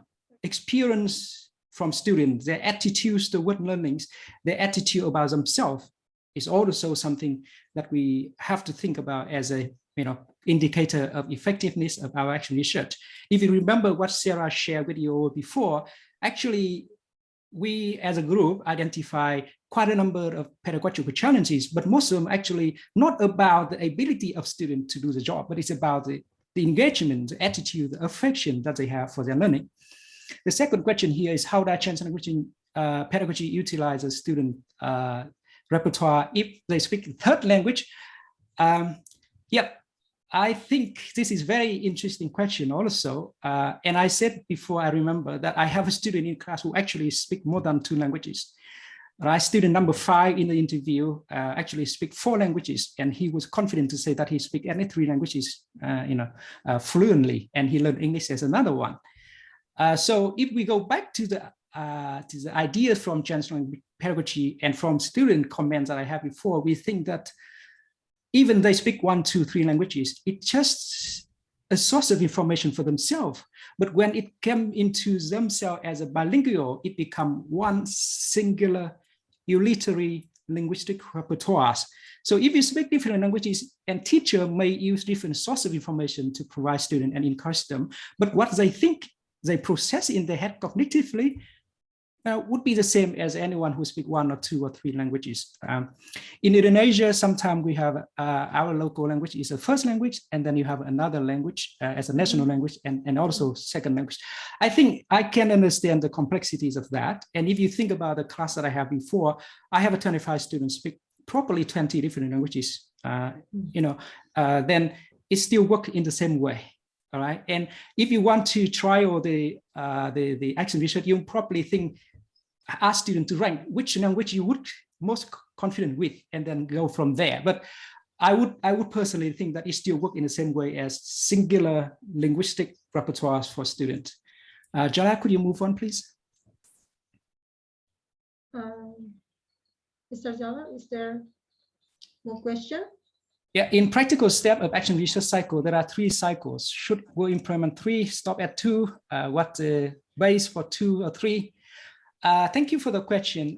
The reasons that I put it in, and Shara also said before, the reason for action research look like a spiral cycle is because as a teacher, we never stop learning and we never stop improving our own practice.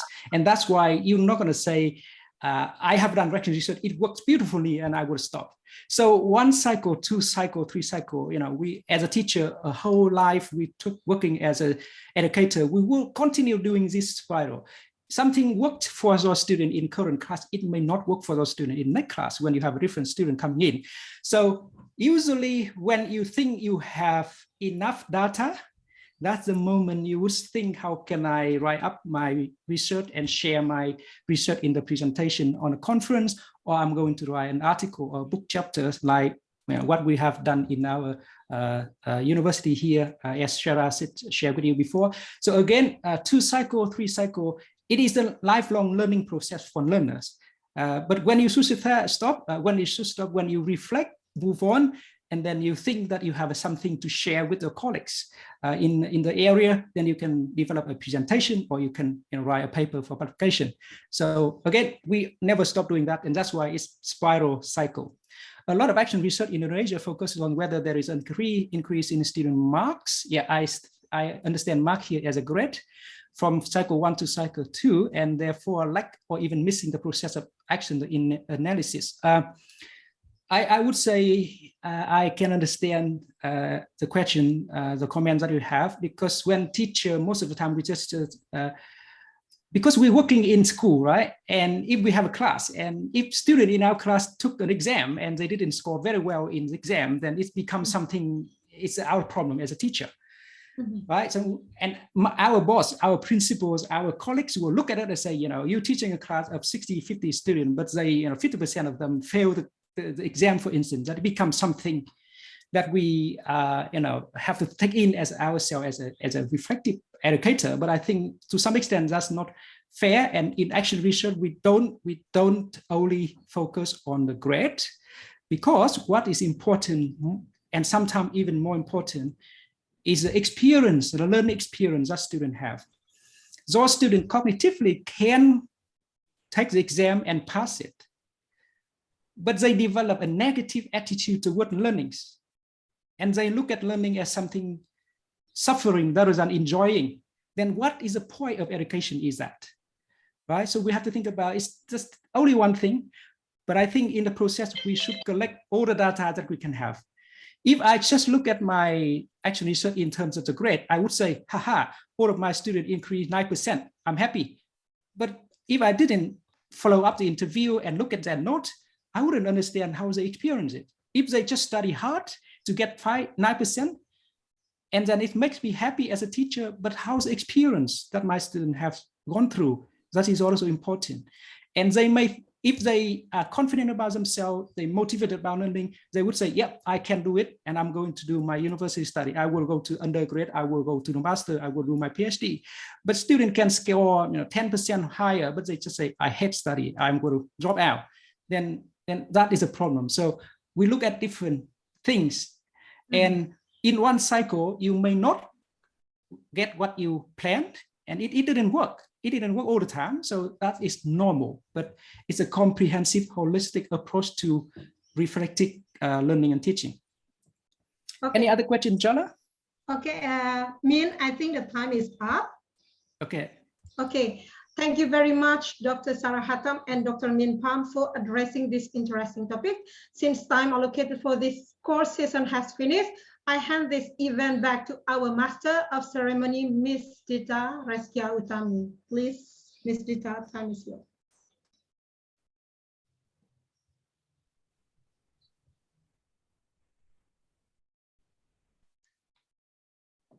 Thank you very much. Thank you very much, Dr. Sarah and Dr. Min, for sharing meaningful knowledge with us. Also, thank you, Ms. Elli Marliana, for having led us throughout the workshop and discussion session with amazing keynote speakers. I believe the session has provided us with new insights related to teaching English in the classroom practices. I'm particularly thankful to be reminded again that as teachers, we do not always know everything, and that we have to start by respecting our students, acknowledging their strengths, and finding out the challenges for their better learning and performance. I believe the session has been a meaningful one for every one of us.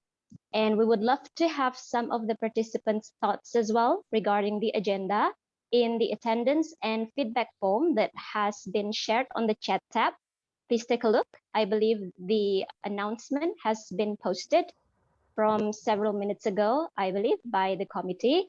And once again, I would like to remind us all that the materials from the keynote speakers will be sent to your emails after the event. Please let me remind us again that it is very important to fill in the form, as the certificates upon your participation will be generated automatically after the form has been completed. Please be informed that the form will be out of access an hour after the event finished. So please kindly check it out right now. Now, ladies and gentlemen, we have come to the closing agenda. There will be several closing statements from our speakers today. First, closing statements from the keynote speakers, Dr. Min Pham and Dr. Sarah Hattam. And second, it will be followed from the Chief of STKIP Paracendekia NW Sumbawa, Associate Professor Haji Iwan Jazadi. And without further ado, I would like to invite the keynote speakers again to give their short closing statements. Firstly, please welcome Dr. Min Pham. I thought I got a break when you called my name on spot. So once again, I would like to thank the host institution, the Advanced School of Teacher Training and Education, and the Association of Teacher Institutes in organizing this meaningful event. And it's a great honor for myself and my colleagues, Dr. Sarah Hattam. I'm sure we have an opportunity to share with you what we're doing as an educator, and we learned from you also. It's amazing that we look at the number of participants in this event, and I would pass on to my colleague Sarah very soon, but I would like to share with you only one thing before I pass on to Sarah. Sarah and I would like to and would be very interested in working with you in the future in collaboration in terms of the action research as professional development, to learn from you and to share our experience. We also can collaborate in action research in order to work toward a publication. We can aim for an edited book, or we can aim for a special journal issues, and we can share our practice with our colleagues around the world. That would be fantastic. We think that the organizing committee will send an email follow-up, so you can find our Sarah's and myself emails there. And if anything that you would like to discuss further, please email us. And we also welcome any ideas or proposal from you as a colleague and from the institution to promote collaboration between us as an educator and between institutions. What we have sharing with us today, and this is a great event. So my gratitude to the host institutions, especially to those members of the committee that I haven't got a chance to meet all of them, but I really appreciate it. And thank you everyone for joining Sarah and myself today. Stay safe, everyone. Sarah, pass it on you.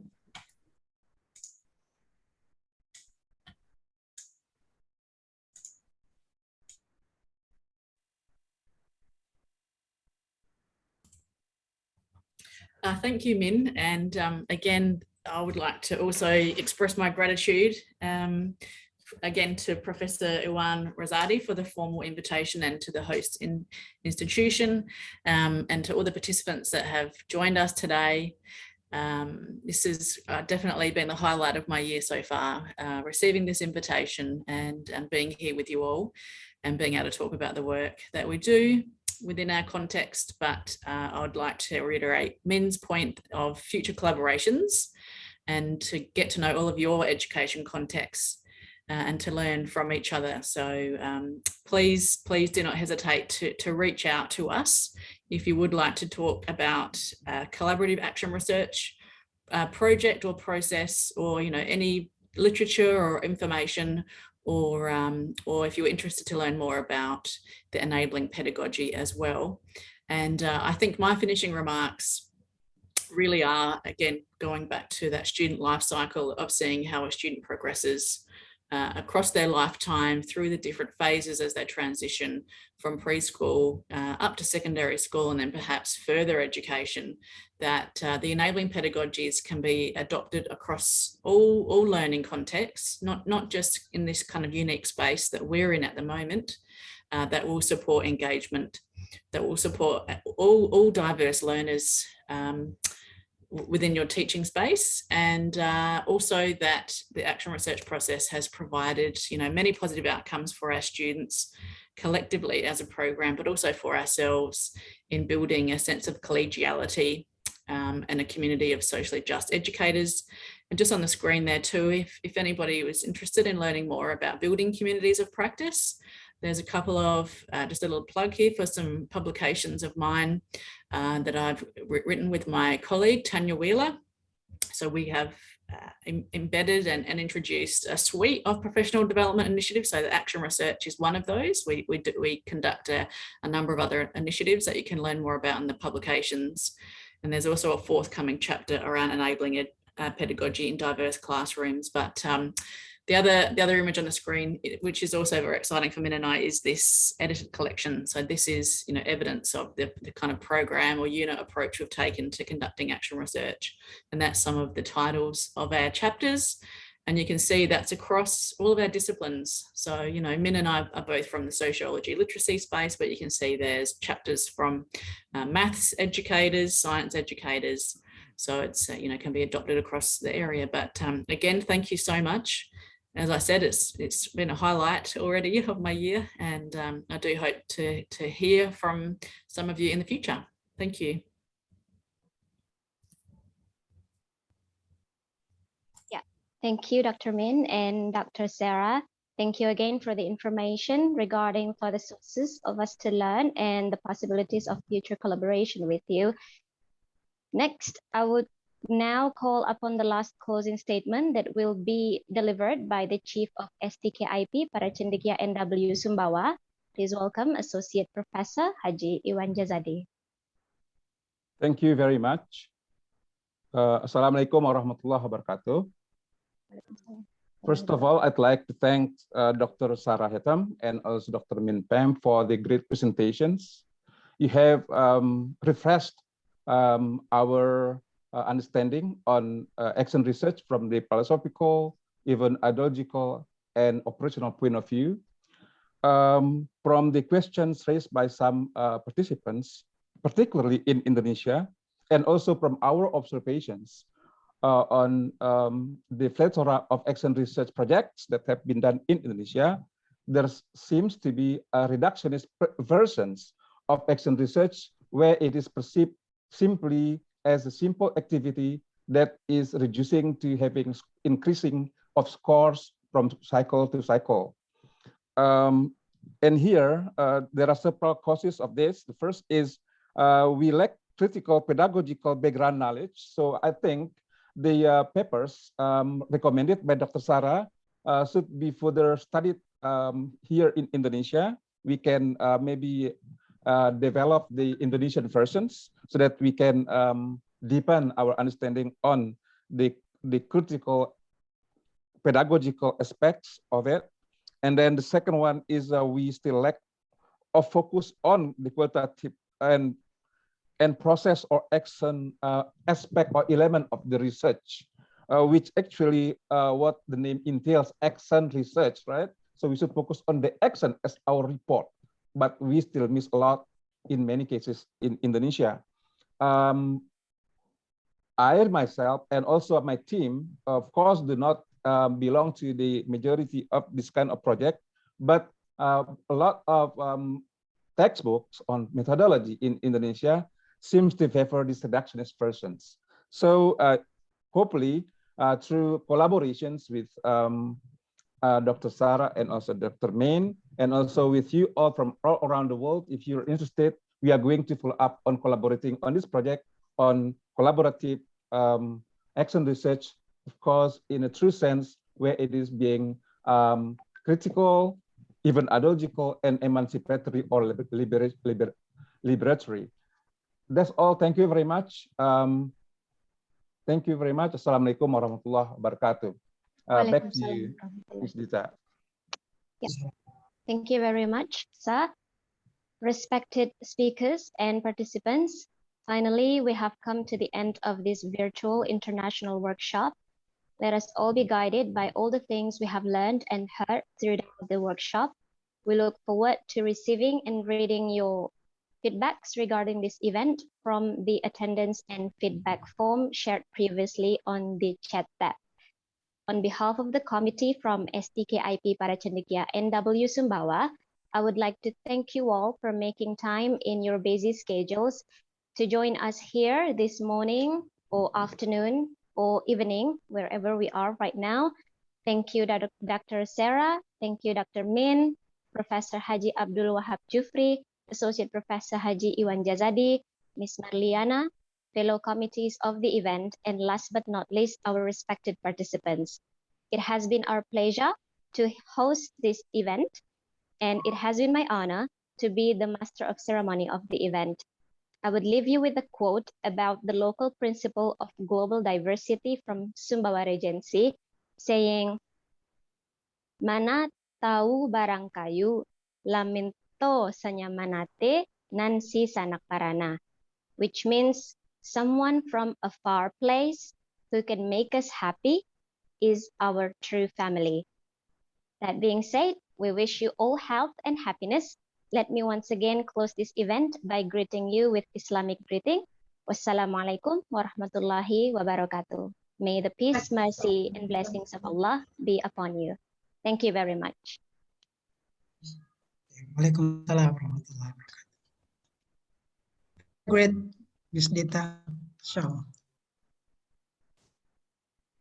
okay, we are pretty happy we have got heart from Sarah. It's very great. Thank Hope you, we can Dita. have next seminar with you both. Next agenda, maybe we can arrange that to talk about Yes. something different. Yeah, We'll come back, definitely. What do you think, Min? That would be fantastic. Yeah, we'll try to have a project first, maybe. Maybe we'll follow Yeah. up the. Yeah, I think projects is very important. yes, Yes. absolutely. Okay, Ms. I think through Jala and now we know other people here, we can set up a team and we can discuss this further. Yes. That'd be fantastic. Yes, great. All right, thank you everyone. So I have to say Thank you so goodbye for much. now, Okay, and okay, hope to thank see you you. very soon. Bye bye. Okay, Thank you, bye. Dita. Bye-bye. Stay safe, everyone. Bye. Thank Jala. you. Bye everyone. Thank you, Elli. Yeah, thank you, Dr. Sarah, Dr. Min. Thank you, Dr. Sarah and Dr. Bye. Min. Bye. Bye. Okay, Ms. Intan, should Yes. we close the Zoom now? Yeah, we But can. maybe what about the we call the certificate access is Oh, yeah. okay without connection, right? Still can work. Yeah, sure. They can still access the certificate even without the connection on Zoom. Okay. All right, everyone, you are free to leave the Zoom and we're going to close the Zoom. Okay, thank you, Shortly. Ms. Intan. Yeah, you're welcome, everyone. Thank you very much, Miss Mas Rian. Mas Miss Rian, terima El? kasih banyak. Yes, yes. Please Miss don't Intan. forget to. Sama-sama. Okay, I will stop recording, right? Okay, okay. Miss Anne, would you like to direct us to, a break room for